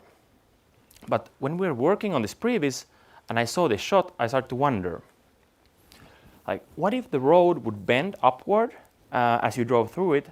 How would it feel in immersive, since you have like more space above you? So we tried. And this is how this complex VFX shot was already proven to work in Vision Pro before we went to shoot. And then when we went on set, my VFX supervisor and we knew exactly what kind of plates we needed in order to make something this ambitious possible in Apple Vision Pro. So here you can see the final shot in 2D. The previs basically allowed me to experiment and test even the wildest ideas freely and affordably, keeping only the ones I knew for sure would work. So what do you do after finishing the previs then? First of all, I was able to show the full film to the Weeknd himself, hear his comments, and get his approval. Secondly, the previs helped me to educate my team. I showed the previs to my cinematographer, Erik Henriksson, and he had already worked with me and the Weeknd before, but neither him nor his team had ever shot in the immersive format. So after seeing the previs, Erik shared the information with his team. So basically, at the core of all our pre-production was the previs, a pre-made stereoscopic animation that everyone we brought in could watch in Apple Vision Pro and kind of see the film before it was made. That's how everyone knew how to design the sets, how to light the scenes, and how to control the camera movement. And after completing this workflow and having now directed an immersive film, I can tell you this, and we can talk about after this speech if we see outside, it is not that difficult, or necessarily not much more expensive, or even that different compared to directing regular films. But, and I think now that I'm talking to you on the stage and everything, I sound like a film school teacher in Finland who always like gave me these things, what you're supposed to do. But I guess I'm becoming one now when I say that you do have to prepare more carefully, and you have to spend more time in pre-production. You can't just go run and gun. So an immersive previs helped me to test different ideas in a cost-efficient way. It served as the perfect communication tool for the whole team, allowing me to show something that was impossible to explain with words. It made sure that everyone from my talent to technical crew and myself were all on the same page. And most importantly, since this was a music video for the Weeknd, it allowed me to be fully prepared and confident when he walked on set. But yeah, what happens then when you move beyond the pre-production into filming? What needs to be done differently on set when you shoot immersive films? Well, here to share more about working with these new technologies is Alex. Good luck. Hi everyone. Hi everyone streaming at home. I am Alex, and I am one of our producers working across many of our immersive projects. And one of the other exciting pieces we released last year was our first scripted project, Submerged. Let's take a quick look at what we made.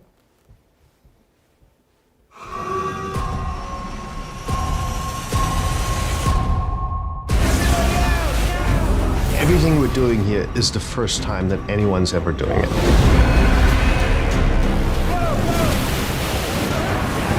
When you put on the Apple Vision Pro, it does change the way you think about creating a story. It's a wonderful new medium that just expands the horizon of storytelling. Because you're not watching a movie anymore. You're inside the story. It's going to change the future of filmmaking.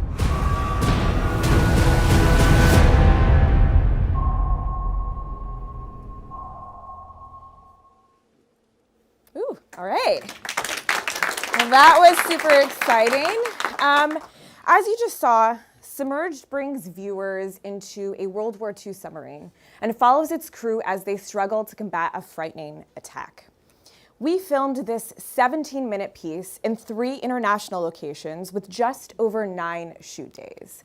And as Edward Berger, our incredible director, mentioned in the previous clip, there were a lot of firsts on this production. Not only was it our first scripted piece, but it was the first time we collaborated with a large, critically acclaimed film crew. It was the first time we deployed multiple Vision Pro devices on set to be used by tools by the production team. It was our first time filming large special effects stunts and successfully filming in low light and really tight spaces. And we often get asked the question, what's different? How is this production different than traditional 2D filmmaking? And the answer is there's not as much of a difference as you would expect. So this is the production crew in Brussels. They're working on the sets that would be fully submerged in a water tank, which is pretty epic. And we learned with this production, you can have traditional crew positions like your art department, your camera operators, your gaffers. You can have similar budgets and filming schedules. But because of this new technology, what's different is really the how. As a producer, how are you allocating your resources, and how are you building in the right amount of time to execute a successful production? So today, we're going to take a look at a few different areas of production where this new technology changes how you spend your time and your resources. And we're going to begin with the development and pre-production process. But first, let's quickly go over what a traditional production process looks like. So, we usually start with the creative development. For Submerged, this is where the script writing began. Then we moved into pre-production. We found our locations in Prague, in Brussels, in Malta. We hired our crews. We began building our submarine. We casted the film, and we started camera testing. Then we moved into production. The team flew overseas, and they hunkered down for the shoot. And look, this is really where everything came together. We saw the finished set that would get flooded with water. We saw the actors in their World War II costumes, the fight choreography. It was really exciting. And then we hit post-production, where we put the footage together in the edit. We had visual effects teams building the outside of the submarine, and we added unnerving sound design elements like the slow drip of a leaky pipe. And then finally, we hit delivery, where the piece landed on platform. But it's really here in the development and the pre-production phases where we've learned we need to spend more time and more resources. We've learned we need to account for plenty of time to get our crew up to speed and comfortable with this new tech, which meant camera workshops and lots of camera testing like you see here. We also conducted a lot of demos to make sure our crew spent lots of time in the Vision Pro before production, so everyone felt confident using it, because when you're on set and you're in a fast-paced filming environment, not understanding the basics of navigating around a Vision Pro to review footage can eat up precious amounts of time during the day. Another big part of that development phase is previs, like Anton spoke about. Previs became crucial for us producers so we could understand what filming tools we would need to use based on the camera positions and the blocking, but also previs helped us figure out how we were going to build our environment. And that leads us to the second area we realized was greatly impacted by bringing this new technology into the production process, and that's set design and lighting. Building a period-accurate World War II submarine from scratch was no small feat, and the production's incredible art department, they worked around the clock to bring this vision to life. And without previs and extensive camera testing like you see here, so this was a mock-up of the submarine corridor, we wouldn't have realized that the actual sub-design, even though it was period accurate in size, was actually too small for our immersive camera and could potentially cause viewing discomfort because of the proximity to the walls on either side. We also learned we had to pay extreme attention to the detail in the set design. Because the immersive camera, it mimics the human eyes, its acuity or the sharpness of the image would pick up any inauthentic detail. So for instance, the art department, they had to source and create all of the dials around the submarines with the right materials. And trust me, there were a lot of dials. You couldn't get away with just using wood or plastic. And so for the producers, that meant that we had to build in more time and allocate more resources to set design. Inauthentic details and the immersive camera's wide field of view also affected how we lit the film. So we built as much lighting into the set as possible. Not only did this help with the creative vision, so we could maintain the authenticity of the sub-design, but for us producers, it also meant that we could save some costs on the back end. So we wouldn't have to do as much visual effects cleanup, because anything that sits inside of your 180-degree field of view that isn't part of the set will need to be removed in post. And we learned that can get extremely costly very quickly because of our high frame rate and resolution. And while we filmed most of our scenes inside a stage, we did have to go on location for the final open water scene. So that is the immersive camera in a splash housing, and that protects it from the water. And getting to that final shoot day was extremely challenging. We faced a lot of pressure to get that location right.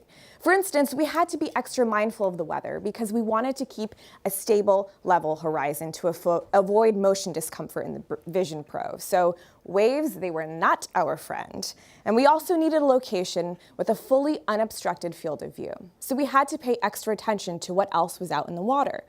Our teams, they pored over shipping routes to ensure that we wouldn't have a lot of traffic from other vessels. These are just some of the many, many considerations we had to take into account when producing this shoot. There were also many learnings for our actors on screen. That leads us to our next area impacted, the talent on-screen presentation. Like our set design, because of the acuity of our cameras, and when the world scale is 1-to-1, details matter. Elements like wardrobe and makeup and actor performance, they had to be authentic. For instance, some of the makeup didn't hold up to our camera tests. When we transferred our tattoos over to our actors, they didn't feel real enough and immersive, which was not something we were expecting. But okay, so this brings me to a really important difference between regular 2D production and an Apple Immersive production, and that's how we're reviewing footage. So if you saw the original tattoos on a regular 2D monitor, you wouldn't think anything of it. But reviewing footage in Apple Vision Pro is the only way to truly assess your shots when you're in production. Traditionally, the review process on a 2D production is fairly straightforward. After a take, you have your playback operator playback footage directly to your monitor. You watch your dailies the next morning. It's a pretty well-oiled machine. On an immersive production, while you can watch your playback flat, it doesn't give you the most accurate representation of your footage. So, we discovered it was necessary to have many Vision Pro devices in circulation, and we also needed to ensure everyone knew how to use a Vision Pro so watching footage wouldn't delay the production day. We built platforms for everyone's Vision Pro, and like you would with any other device, we had to keep them clean and charged. So this taught us that it was actually crucial to have one person dedicated to keeping the Vision Pro devices running, a Vision Pro manager. And this was something we also needed to account for. I know. You have to have that, though, I promise you. So this is something we also had to account for in the daily schedule. This whole process, it does take a little bit longer, which leads me to our last learning. Another major technological element that also impacted our production schedule, the use of additional camera systems. In Submerged, we had a number of shots that were not at a 1-to-1 world scale. They were much closer and they had a shallow depth of field, like you see here. These shots were filmed on a completely different camera system. It was a traditional cinematic 3D rig. And we learned that we could not seamlessly integrate this camera system into our production workflow. It had a separate team, Dailies process, and other implications in post-production. So this is another reason why early camera testing is so important, so you can understand the needs of any additional camera units and how they'll integrate into your immersive production. So, if there is anything I can leave you with when it comes to new technology and production expectations, spend enough time preparing yourselves. Be open-minded while learning how to integrate this technology into your productions. And lastly, get excited, okay? How often is it that we essentially get to go back to film school and learn something so new? And through all of our collective experiences, we can help each other produce successful immersive projects. And now, let's step out of the scripted world and into a thrilling live arena. It is my pleasure to introduce Ivan, who's going to walk you through some lessons in accessing and capturing live events. Thank you.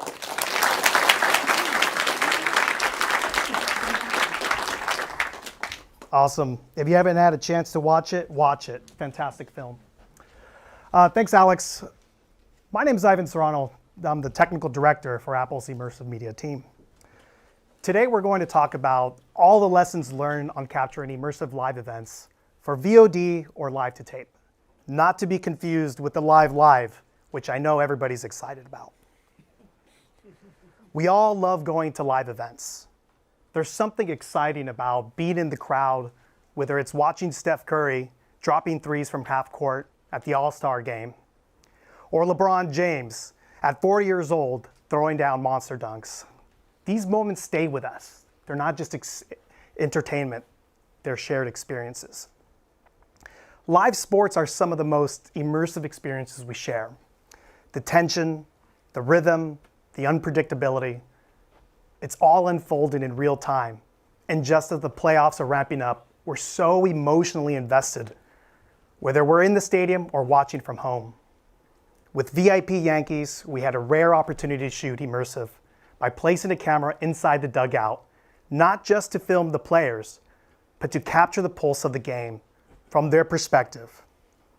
Now, if sports gave us a taste of proximity, and what we're going to talk about today is Metallica, which handed us the full spectrum, proximity and immersion. We weren't just close to the action, we were inside it.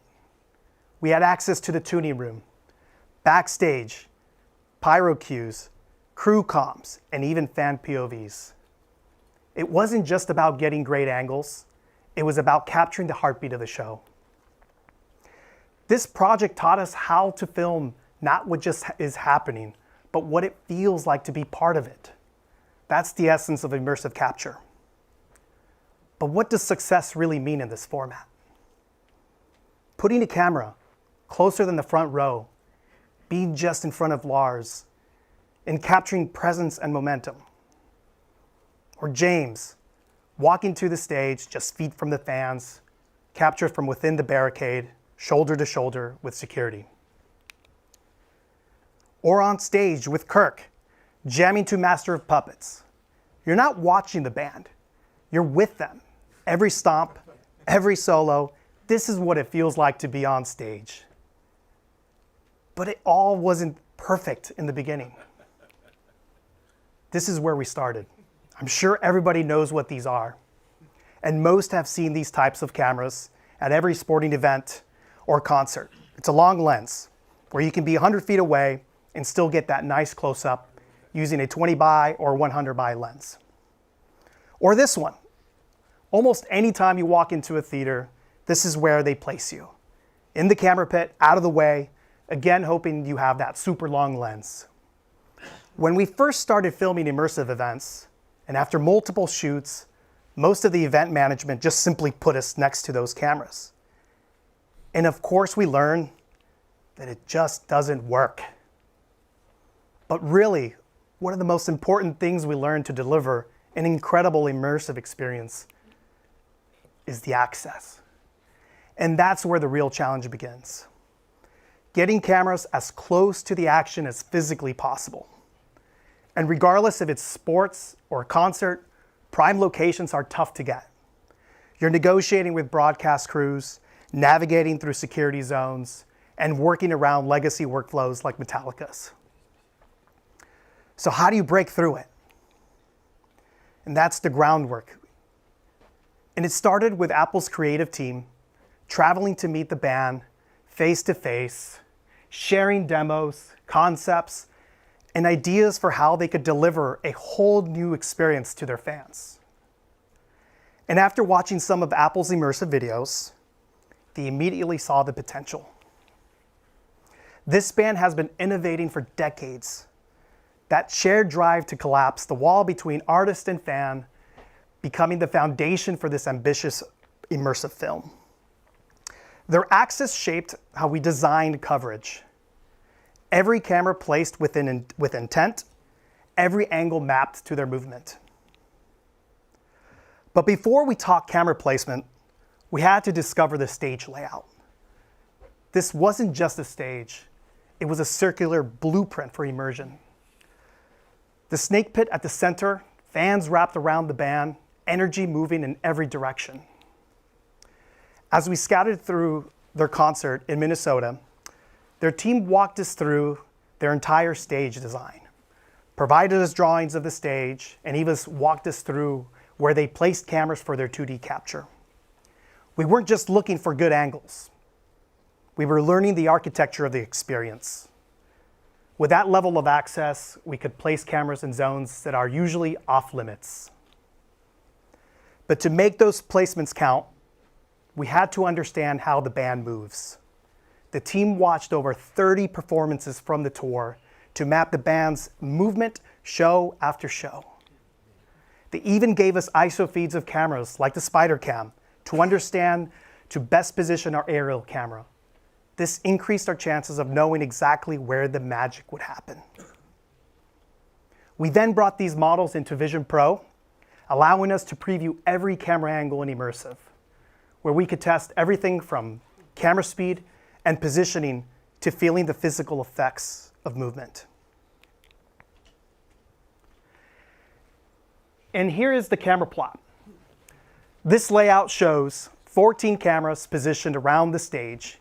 Each one was chosen for a reason: proximity to key band members, fan energy zones, and movement paths. We mapped the stage very strategically, anticipating solos, crowd surges, and moments of intimacy. Some cameras were fixed, one flying, and others in remote dollies. And with all the access and intel we got from this band, this is what it looks like sitting next to the director, Mark Ritchie. Even though the 14 camera shoot was VOD, it was live directed in real time as the show unfolded. This was the largest multicam concert setup the team has ever done. And to bring this experience to life, not only did we need access, we needed the right equipment that could move with the moment. Knowing the nature of rock and roll, all of our cameras were stabilized, including this new Steadicam by Tiffin using the Volt 3 system. This is also the camera that followed James as he entered the stage, right through the heart of 60,000 fans in Mexico City, giving the viewers the feeling of walking with him. And this rig right here, that put us above and beyond the stage, the SpiderCam giving us unique perspectives like this. Sweeping aerials, dynamic transitions, and angles that traditional rigs simply can't reach. This wasn't just coverage, it was choreography between gear and performance. Every tool was chosen to match the energy of the environment and the emotion of the moment. So to summarize, to deliver a truly immersive capture, it starts with access, because without it, you're just guessing. From there, map the stage, study the choreography, and if possible, build your previs in 3D to lock in your camera plan. And finally, match your gear to the environment, because the right equipment lets you focus on the moment and not worry whether your footage will survive post. As a result, immersive mediums don't just tell a story, they let you live it. And that's louder than words. And for those who haven't seen the film yet, here's a sneak peek.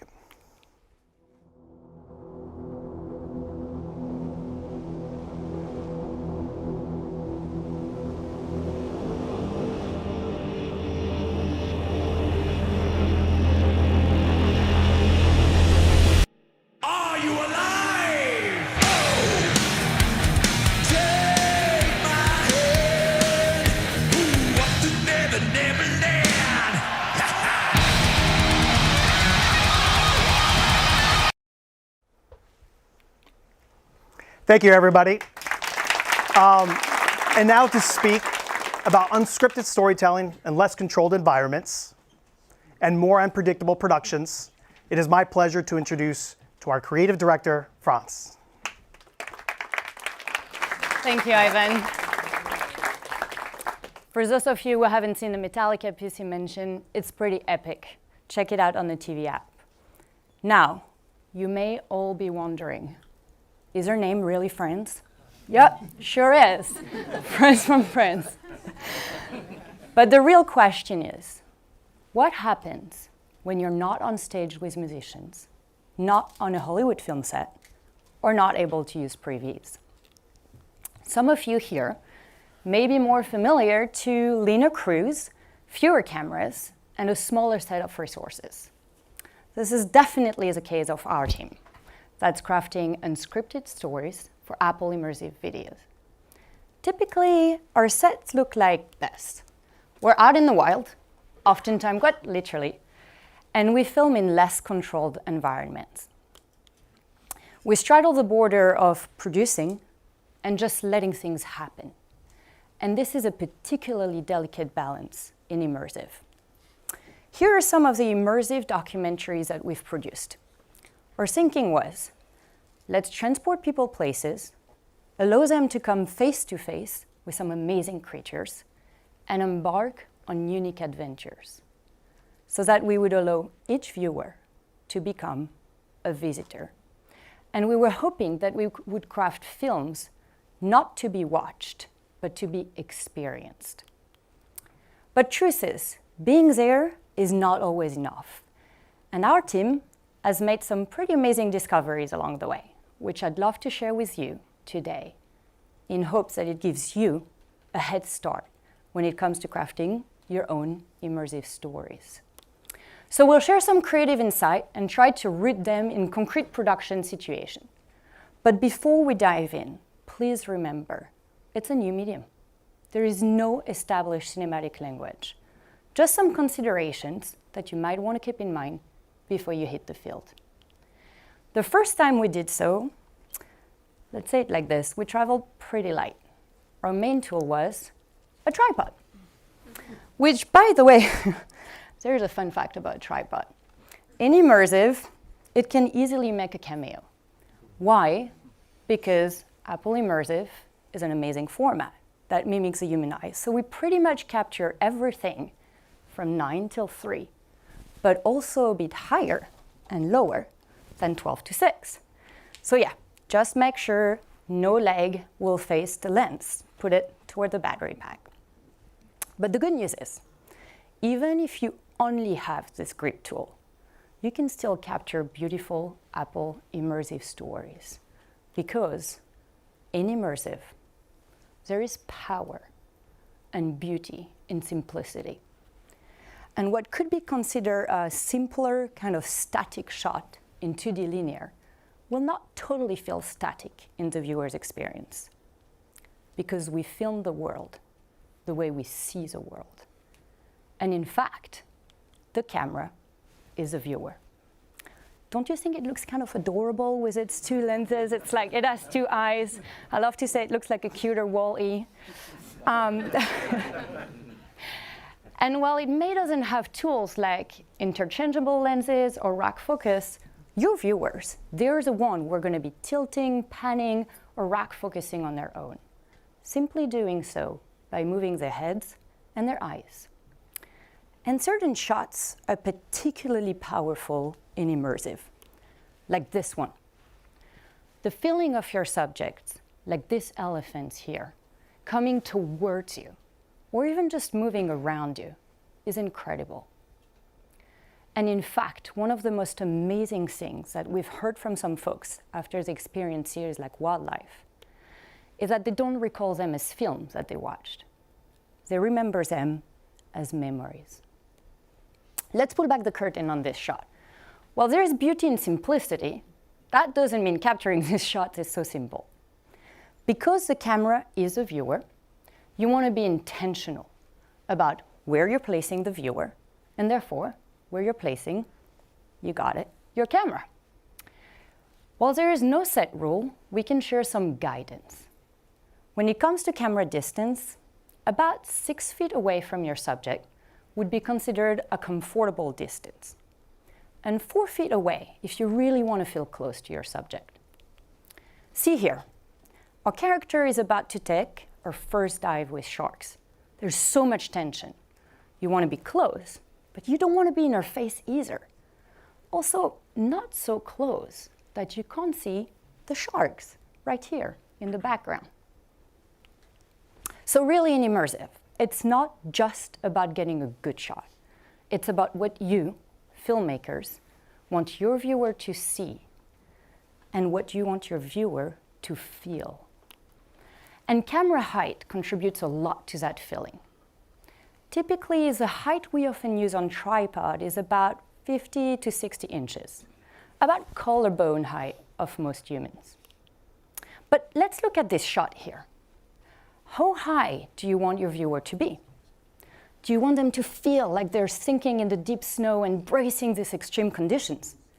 Or do you just want them to be at the exact height as one of your characters? These choices give you, filmmakers, agency to decide and to guide your viewer's experience. And while we don't have these interchangeable lenses in Zoom, we can physically move our camera and decide on their position in relation to the subject and to the action. And at times, we even got a little bit too close. And it worked for a brief moment. In fact, that shot with the rhinos broke all rules, but it turned out to be a fan favorite throughout our demos. Proof that, I guess, rules are meant to be broken, but with intention. While there is a risk for some viewers to go cross-eyed, there is also a bigger risk for all viewers to kind of just reach their arms out and want to pet these chubby unicorns. So yeah, it's always a trade-off. Same goes for camera framing. We film in uncontrolled environments, and sometimes things are just there, without any ability for us to move them. So we just need to work around them. We filmed in a hot air balloon, and its basket structure was right on the edges of our frame. There is a risk of breaking stereo, and the basket structure will likely feel like it's sitting in your personal space. You can mitigate that by staying on the shot for a very brief moment, or making sure that your viewer's eyes may be attracted to something else, such as the face of the pilot or the fire of the burner. Now, eventually, we experienced some camera movement. We had to experiment a lot, but we did so with intent. Usually, we aim to keep it organic, just simply to how we move as humans, unless we want to provoke a very unique reaction. In immersive, we simply can't go handheld. But even with linear resources, there are often efficient ways that you can mount your cameras on cars and cranes.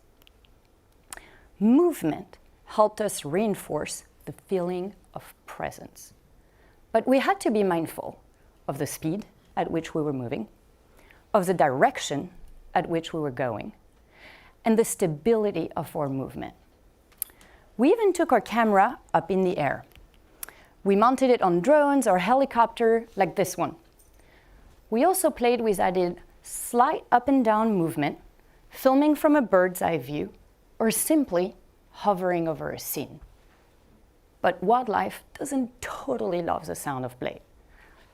And we know the power of being close to animals.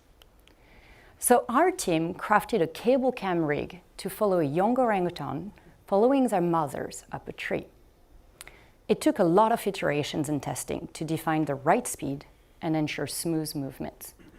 But it's one of the most powerful shots we've captured. One-take shots are so powerful in immersive. The viewer is just there, following the scene and experiencing something they would likely never be able to witness in real life. And while we certainly can't direct wildlife, we can help guide the gaze of our viewer. Particularly in uncontrolled environment, in immersive, it's often less about directing your on-screen subject and more about directing the viewer. There is a lot of ways that you can direct your viewer's experience without having to dictate it. First, by motivating what they see. While there is a lot for viewers to see in 180, this is an example of a clear element that your viewer will likely look at. Some assumptions from 2D linear filmmaking don't totally translate in our Apple Immersive video format. For instance, some of you may choose to follow the rule of thirds, like I did this morning when I snapped this pic of the Apple Park coyote on my way to work. You're placing your subject at the intersection of these two horizontal and two vertical lines. But in immersive, there's something else. There is a whole new dimension. For example, here, you would think this is a shot of a man drinking coffee. But to many in immersive, it may actually come across as a shot of a plant sipping water, I guess. Point is, in immersive, we deal with a whole new depth. There is a foreground, a midground, and a background. And usually the best way for you to call attention to where you want your viewer's eyes is to do so by crafting what they hear. A superpower of Apple Immersive Video is spatial audio, something that's really unique to our format, and it opens up creative storytelling opportunities. Just listen to this.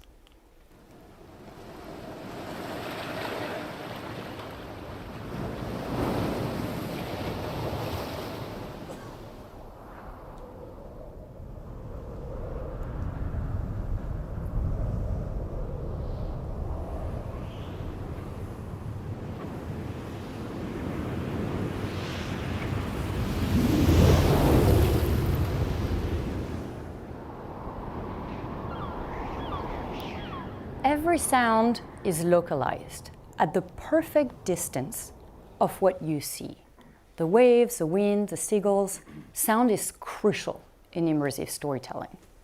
Not only does it make you feel there, but it makes you look there at specific elements, which we can then use as cutting points to create organic transitions and a highly cinematic storytelling. Pristine silence was also pretty epic in the balloon, only punctuated by the outburst of the fires from the burner.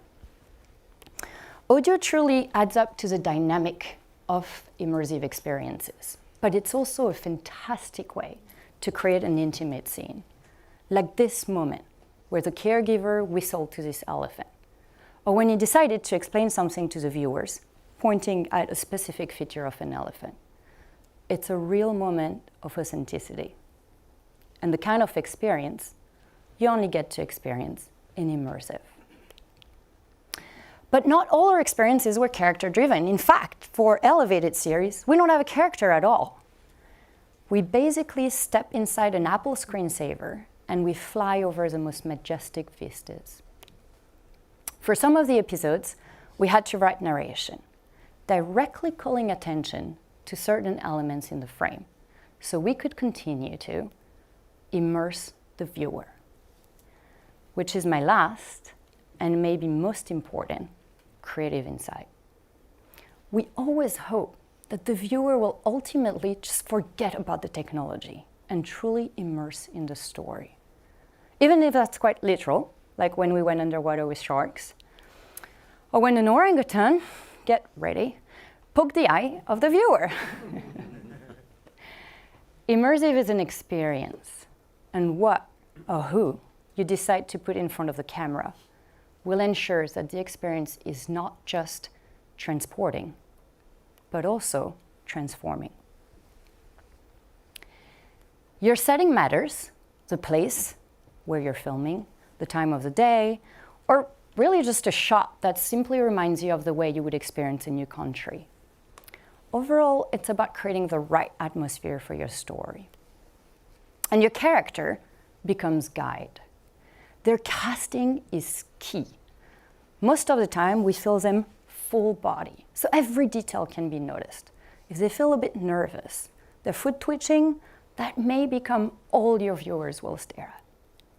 So you must establish a strong relationship of trust to have characters comfortable and compelling on camera.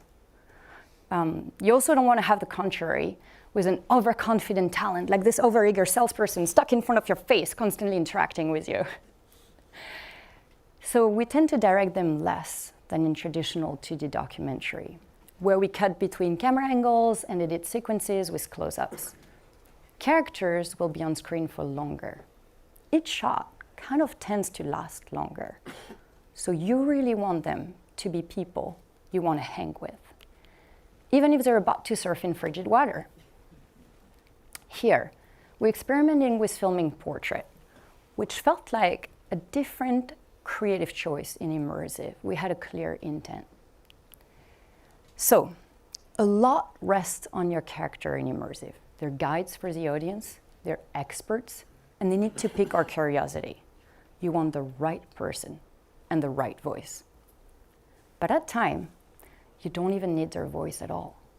Because in immersive, we connect to people in a unique way. And we share more than a space together. We share moments. Like this free diver here, about to break a world record under the ice. In traditional storytelling, we often speak in acts and scenes, but something that's unique to immersive are moments. Moments to immerse, where we lean on not forcing anything, just letting emotions run. Moments that viewers can simply soak in and take their time to fully appreciate. That one was all about tension and silence, but we can also be fun in immersive, which we did in our orangutan film. We let them interact, stare directly into the eyes of the viewers, and also just letting them be orangutans. And if you watch the film, there is a section that demonstrates their playful nature. That moment was found in post. While immersive requires all of us to have this robust pre-production plan and to really try to anticipate as much as possible, we love to keep room for creativity in post. Actually, there's no will fix it in post in immersive. There's not even third-party stock footage. It doesn't exist as of now. But we can leave the door open to finding new, creative, immersive ways to tell stories in post, because that's very often where it all comes together. And on that note, it is my pleasure to introduce you to Team AMIC, our head of post-production, to go over lessons in presence and post-production. Thank you.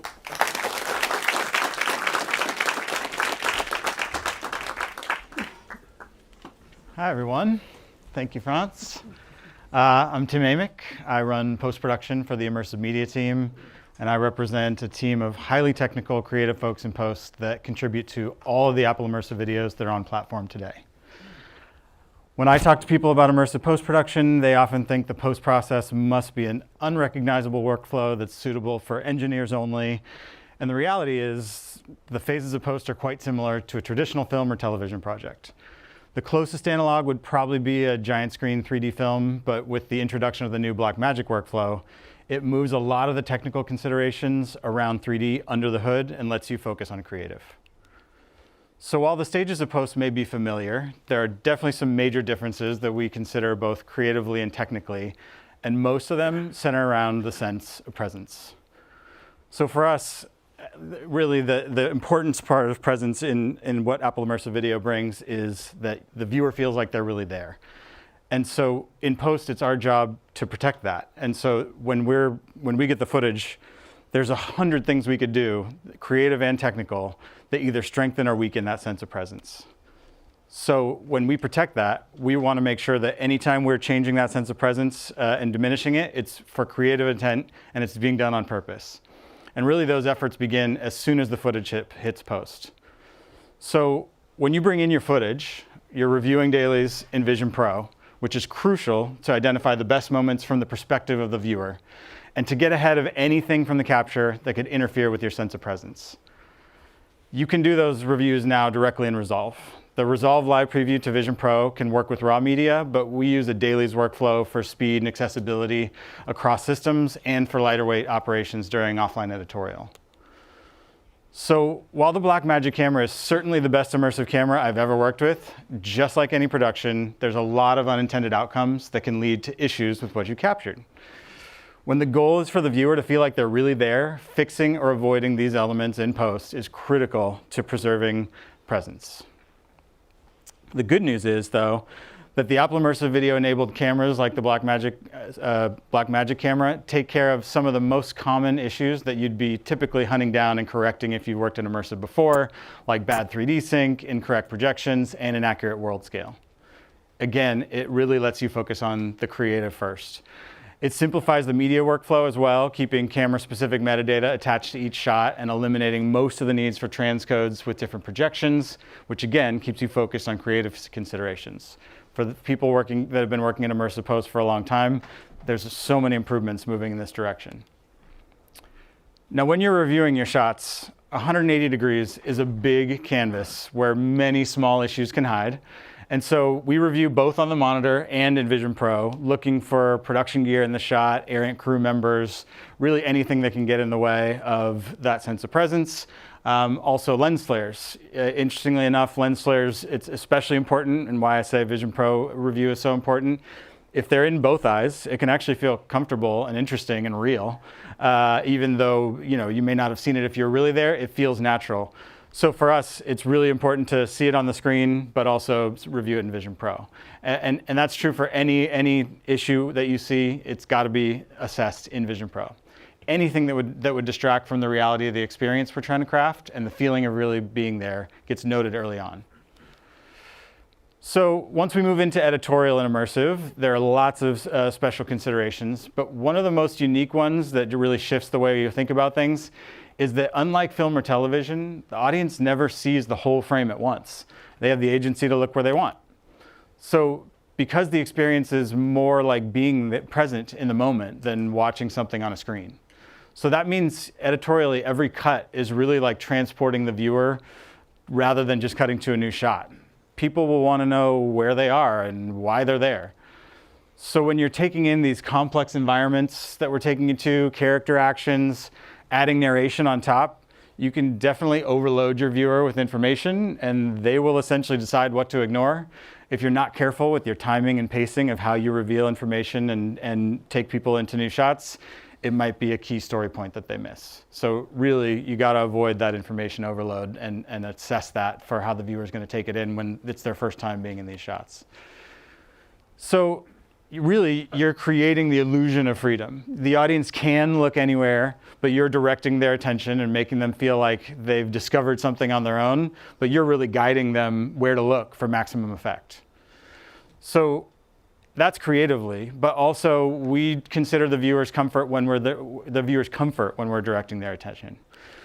So our editors are thinking about in Z space, like when they're cutting, how far into the shot are you looking in each shot? So you might be looking off in the jungle, and then all of a sudden there's a orangutan right in your face. A hard cut between those two shots can be disorienting at best, and at worst, you'll go cross-eyed. So lots of ways to contend with this issue, but ultimately, one of the simple ones we use is a dip to black. commonly used in video, but usually means something specific. But in immersive, it can be more like a blink, where you close your eyes and you're opening them again. It resets people's depth cues. It also leads people back towards the center. If you had them looking off to the side and you need them looking in the center, it can be useful for that. So a lot of these techniques we've learned over the years are really to take film techniques that we know and realize that they apply differently in this format and really think through what the audience's experience is going to be when they feel present. So another huge aspect that you heard a bit from Alex Weiss earlier on our team is that's building a convincing sense of presence is the approach to spatial audio.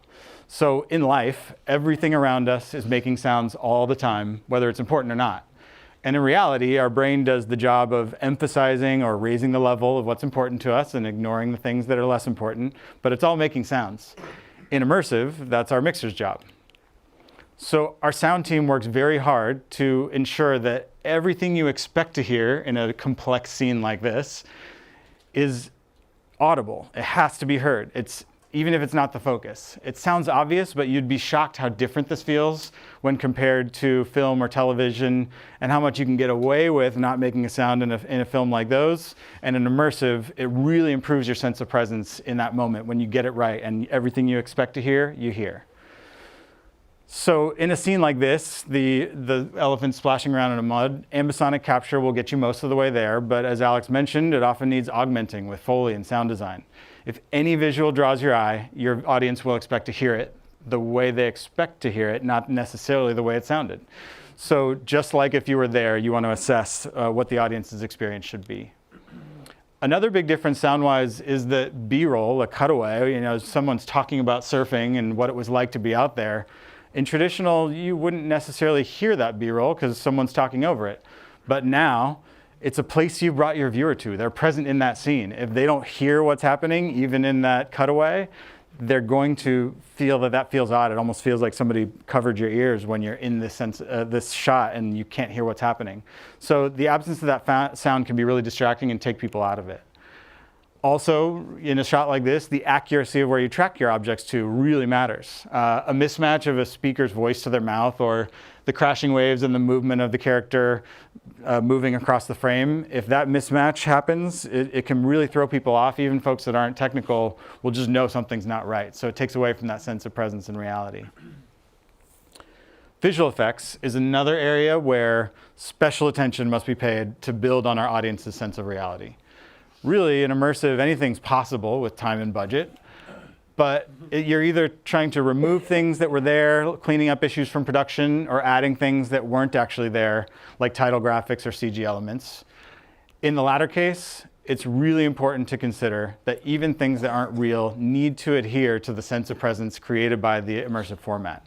So what do I mean by that? So if you have a title graphic, it still exists in this 3D space. There's no such thing really as an overlay because everything occupies a place in the world.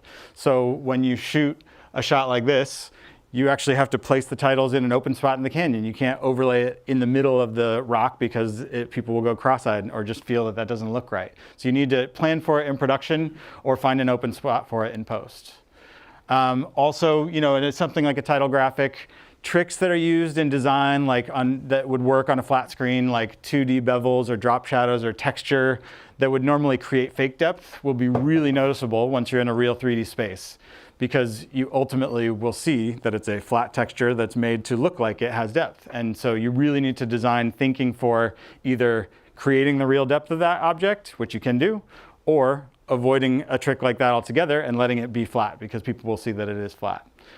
Additionally, the light of a scene really matters for this. You can decide, is the title going to take on the light of an environment and feel like it's really there? That's an option. Or you can ignore that and you can just make it feel like an overlay, which can work as well. But both need to be planned for in the visual effects process. Also, with full-scale 3D CG, like our Prehistoric Planet Immersive series, the level of scrutiny for realism is higher than ever because the user feels like they're really there. So the light, the movement of the characters and the environments around, the physics of objects, and your camera movements all need to feel real to maintain that sense of presence.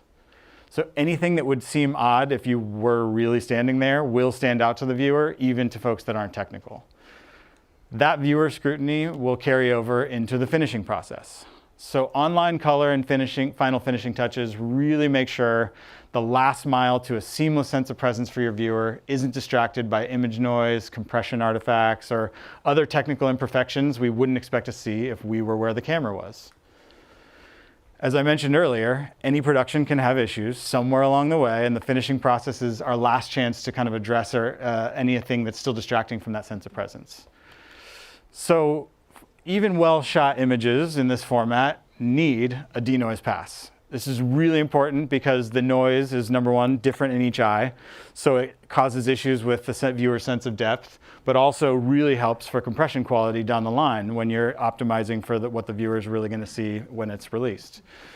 Additionally, the compression artifacts that you can see here, that's a result of either not denoising enough or not paying special attention to other elements that can make the scene more complex to compress, and you need to address those because those compression artifacts, you've never seen anything like that in real life. It's going to really stand out to you. Also, because they can be different in both eyes, that can cause discomfort and distraction. So you really need to assess that effect in Vision Pro. When moving on to creative color, one of the principles that we use is that idealized reality is a really good starting point for us. Not just what it was like really being there, but actually what's the best version of what it could have been, and that's what you can bring to people in this format. So you start with a realistic image, as it was on the day you shot it, and of course you want to improve that experience for people. Now, you can still do stylized looks. There's lots you can do in the color room, just like you could in a traditional film. But really, there's a power to pushing things right to the limit of where they maintain that sense of authenticity. If the sunlight hitting the grass crosses that line into from the warmest light you can remember into a color you've actually never really seen in real life, it can break the magical illusion that you're experiencing things just as they really happened, which is the power of this format. So as I said at the beginning, don't forget also that no audience will ever experience the color of your full scene at once. They'll see the color and composition of wherever they're looking, which is what makes that live preview and resolve so critical to getting the feeling just right for people. Anyone in a traditional color suite knows you've got to color match your monitor, and you do use that monitor in our workflow, but it will never actually match, even when the colors match, it'll never match the feeling of being inside the image. And so because of that, you need to grade for that experience of being inside the image, inside the experience, and that's a whole part of our color process.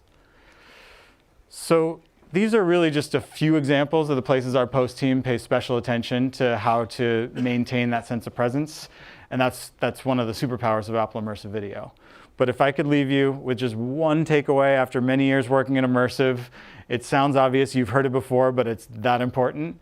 It is to make sure everyone making decisions creatively and technically are doing it in Vision Pro. The tools are easier than ever, and it's the only way to assess that sense of presence, and any one element that distracts or feels fake that you might not catch on a monitor will distract from that illusion.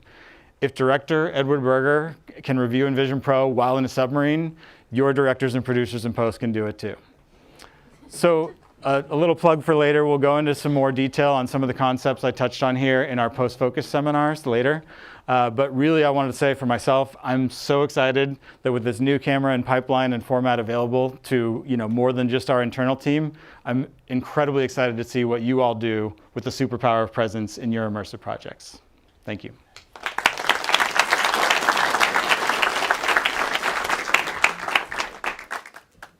Awesome. Thank you so much, Tim. That was a really awesome session. I think there's something about seeing a copious amount of behind-the-scenes images that I just can't get enough of, and hopefully you guys agree too.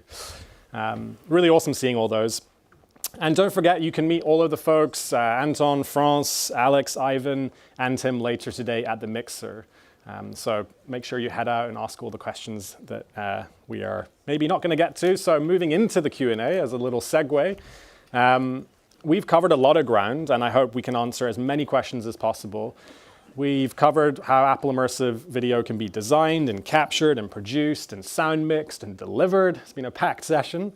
But many of you have been sending in your questions throughout the day, and so we want to use this session to try and answer as many as we can. We'll do our best to kind of unpack them, share perspectives, and go about doing so. So hopefully I'll invite our panelists up to the stage and we can welcome them in. and see what everyone's got in mind.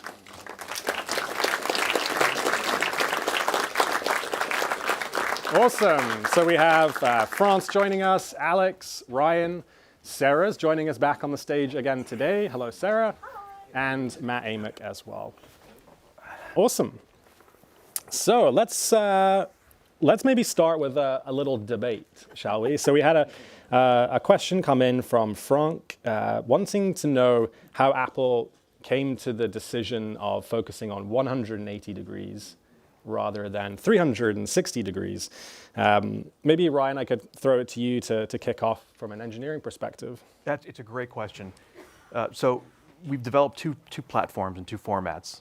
First is APMP, Apple Projected Media Profile, specifically to deal with 360 and traditional 180 VR content and other things. And so we wanted to focus Apple Immersive Video on that core front of house experience, that full traditional human field of view.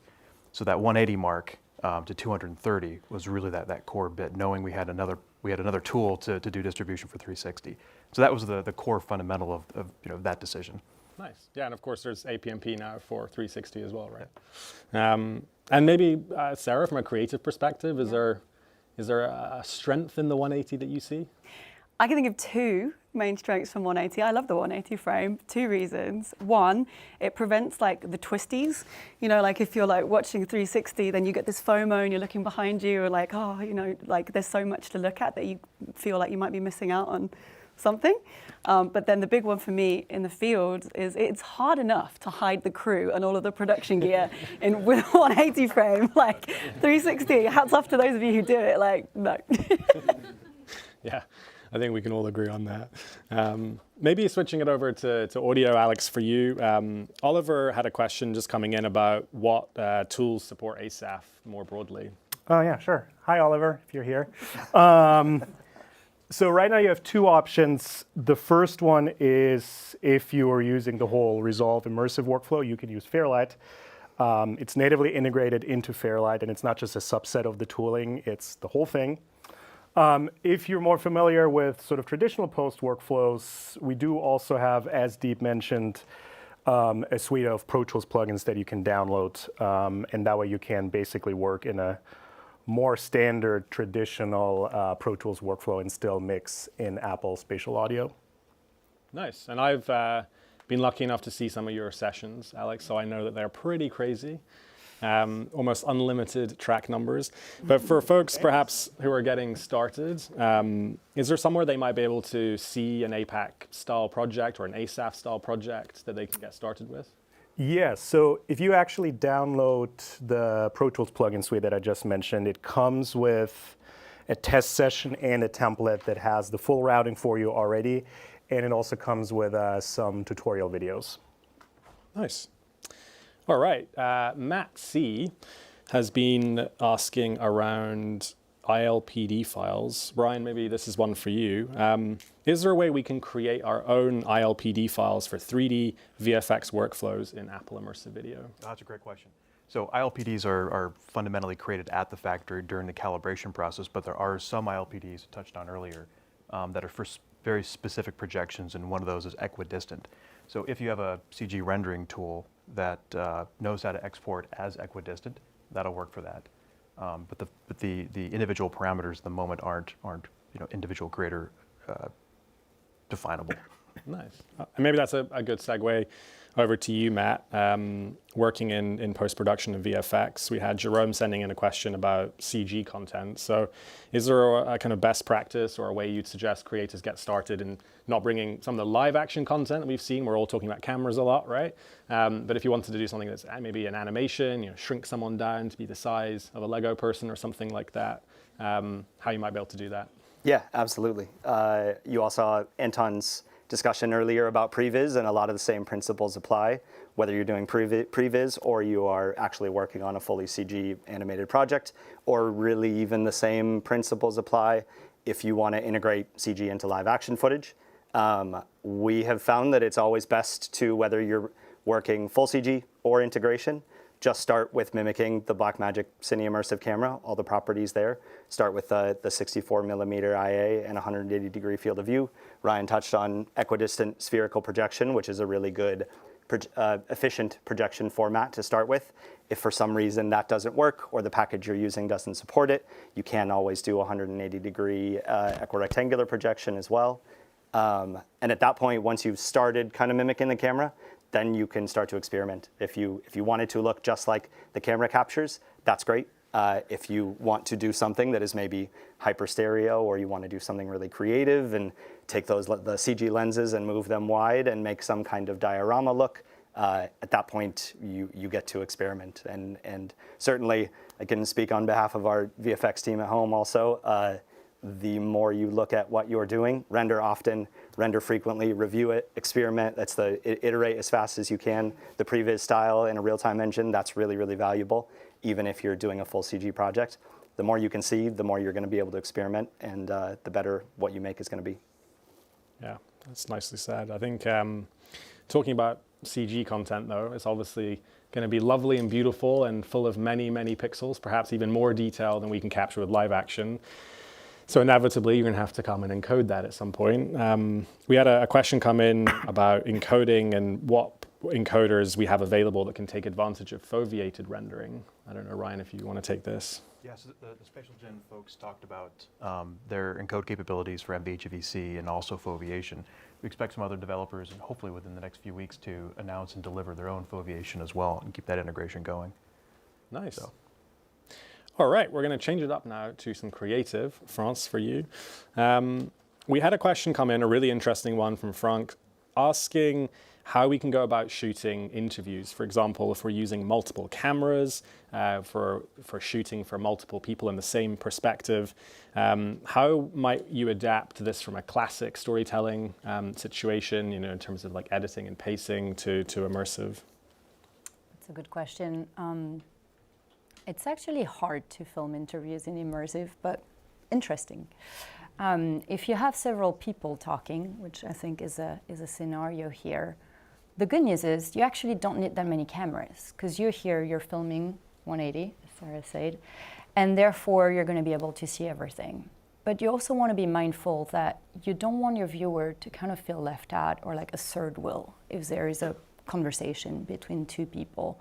So you want to really have the right distance, kind of think as well about how organic the conversation is, that there is no awkward kind of like I'm suddenly staring at the lens and you're acknowledging my presence and I'm here, I'm not here, what's going on.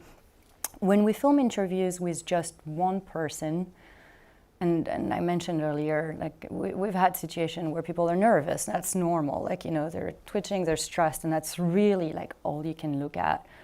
But when you really manage to be kind of really authentic and conversational, and sometimes to help them look into the camera, because we often we turn our backs that people don't even look at us, because we're going to be on the side of the camera, and then it looks like you're kind of looking at the wrong place. So some of us even put like a sticker with a smiley face between the lens, just so that they really look there. But I think that we also can connect with people in a really great way.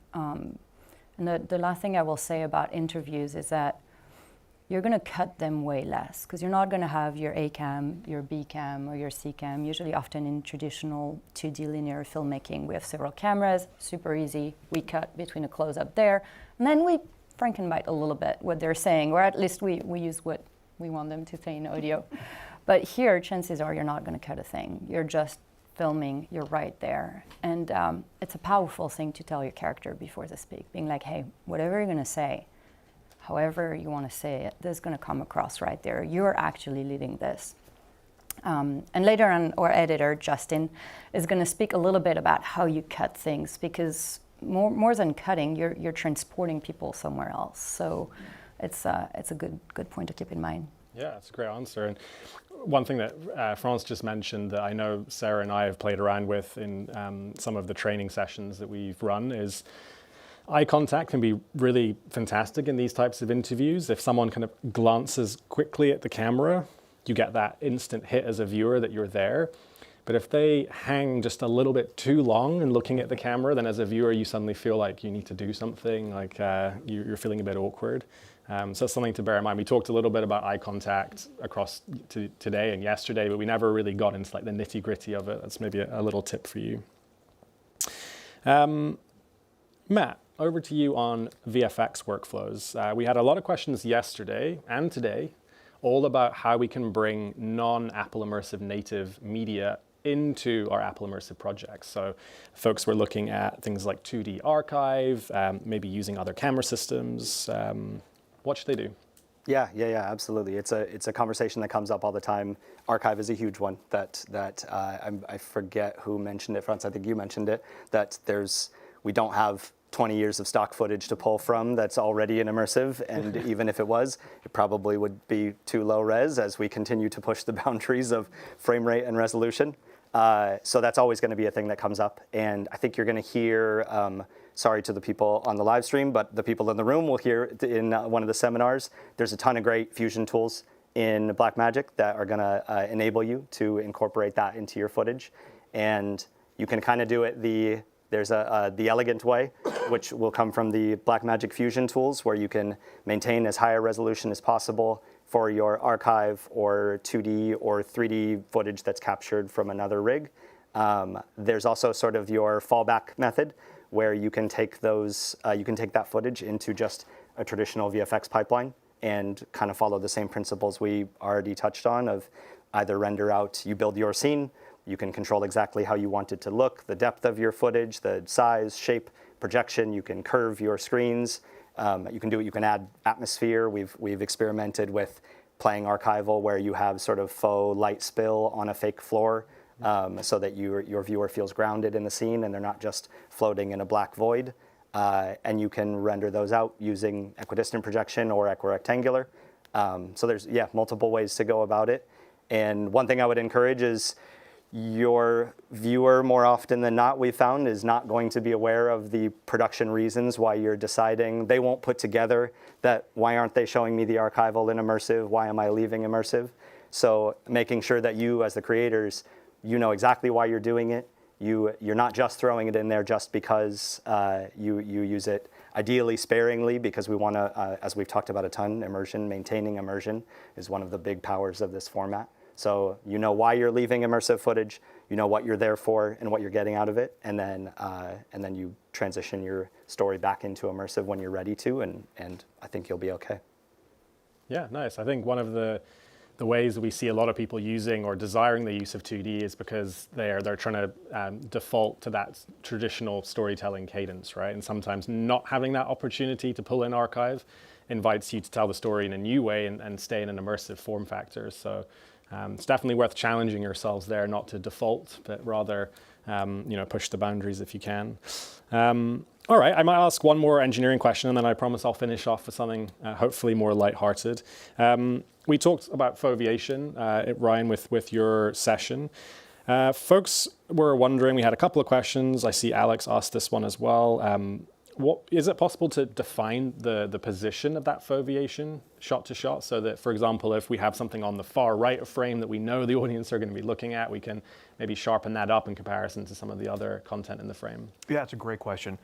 So obviously a lot of that plays into encoding at the end of the day. So what Colorfront and Make Concept and the others are doing, and being able to integrate those tools in foveation is one of those developer integration things. Oh, nice. So in the beginning, it's not a region of interest quite yet, but we look forward to watching developers do interesting things to see if they can take it the next step further. Nice. That sounds exciting. Alrighty then. Well, let's maybe wrap up on the Q&A. I promised you I'd ask you all the same question. You haven't had that much time to think about it, I promise you. You've all done amazing things with Apple Immersive Video, from creating and directing our Apple Immersive titles, audio, engineering, Ryan with you, creative and VFX, towards the end of our chairs here. But if there's one thing you haven't tried yet with Apple Immersive Video that you really, really want to, or that you'd love to see, maybe you could share that, Franz, starting with you. Yeah, I think one thing I would really love to do very soon, and they've actually done it in the Metallica film, which is really great, is using Steadicam and being able to just follow a character, walk through, and just really see the world the way we see it, but also just beings there behind them. And I had a whole section about the tripod, right? And it's really hard. The least you have, the harder it is to cut something. And so, yeah, for me, working with a Steadicam, wandering through great places, following someone interesting is next on the list, hopefully. Alex? I think I have a couple of answers. The first one is going to be the sort of more stereotypical sound guy answer. I just think there's so much that we can still do with like spatial audio in terms of like storytelling. And I think we all, me included, sort of have a tendency to like maybe still over rely on things like dialogue or voiceover. Same with score. So I would love really as an experiment to like go back to like actual audio-visual storytelling where we don't rely on dialogue and don't rely on score, or at least rely less on it. And same sort of things with like, dynamic range. Not everything has to be always like loud and like right up here. It's like really nice to sort of play with those colors a little bit too.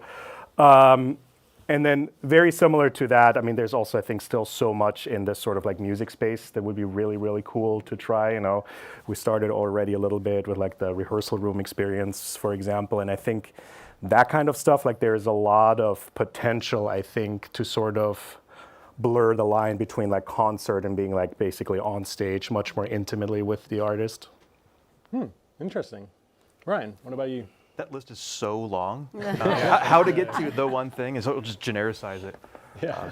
There's going to be so many places in my lifetime that I will never get to, and it sounds overly simple, but I just want to go sit at all the places I'd never be. The moon, the Titanic's deck, just go all those crazy places, places that I physically will never get to in my lifetime, just to sit and experience it just for a moment. I don't necessarily need the narrative around it, though some history would be great. Yeah. But just sit and enjoy this space. Yeah, I think that like the system environments, for example. Yeah. The new Jupiter one with visionOS 26. If you haven't checked it out, you just sit there like playing with the constellations. Be mesmerized as mangroves underwater floating in front of me for a little bit. Yeah. Did you mean Titanic underwater or? Like, no, I'll do either. It Okay. Sarah, what about you? Yeah, I think kind of carrying on from what you were saying, Ryan, I think like I've been really lucky to go to and take audiences to some places, like Kenya for the elephants and Borneo for the orangutans and the Bahamas for the sharks. And like, there's a lot more world out there, it's, sure, Jupiter's great, believe me, it's my second favorite planet. But like, it's a beautiful world. And like, there's so many more places that I would love to go to, places that are beautiful, places that sound great, there's a lot of good audio out there too. So I think that my generic answer is more. There's so much more out there, more ways to tell stories, more amazing stories waiting to be told in so many places that, just more, please. And Matt, what about you? I think I might have one of the less budget-friendly answers. That was not budget-friendly. Yeah, true. The format is so new that there hasn't really been a ton of opportunity to. I love the connection that you get with people that you're capturing, and so to me, following somebody over a long period of time, I think would be really cool. Seeing whether you sort of outwardly see them as interesting or not, just spending time with somebody over their life and really getting to connect with whatever they're going through. It means your production might have to run 1, 2, 3, 4, 5 years, which no producer ever wants to hear. Decades. But I think that would be really, really cool. I would love an opportunity to see that connection, see somebody growing over a long period of time. I think that would be great. If the budgets don't support that, then my second answer would be I would love to just see sticking to a post-production schedule once. That would be very cool. Maybe easily or more easily achievable, maybe not. I'm not sure. No. Yeah, that's a fair way to close us out, Matt. Thank you. Listen, what an incredible day it's been. But sadly, like all good things, we are going to have to bring it to an end for our online audiences. So for the folks joining us from all around the world, tuning in whatever time it may be, thank you so much for giving up your time to be with us here in the room. And we really hope the past couple of days have sparked some new ideas, perhaps maybe some new collaborations, or even your next great big story, who knows? So on behalf of everyone here at the Developer Center in Cupertino, thank you for spending the day with us. If you joined us yesterday too, thank you also for that, and of course for sharing all your incredible questions and your passion for these exciting new mediums. It's been awesome to see you all here. We hope to see you again soon, and for the folks in person, we'll be right back with some seminars and workshops for Apple Immersive Video. Thanks.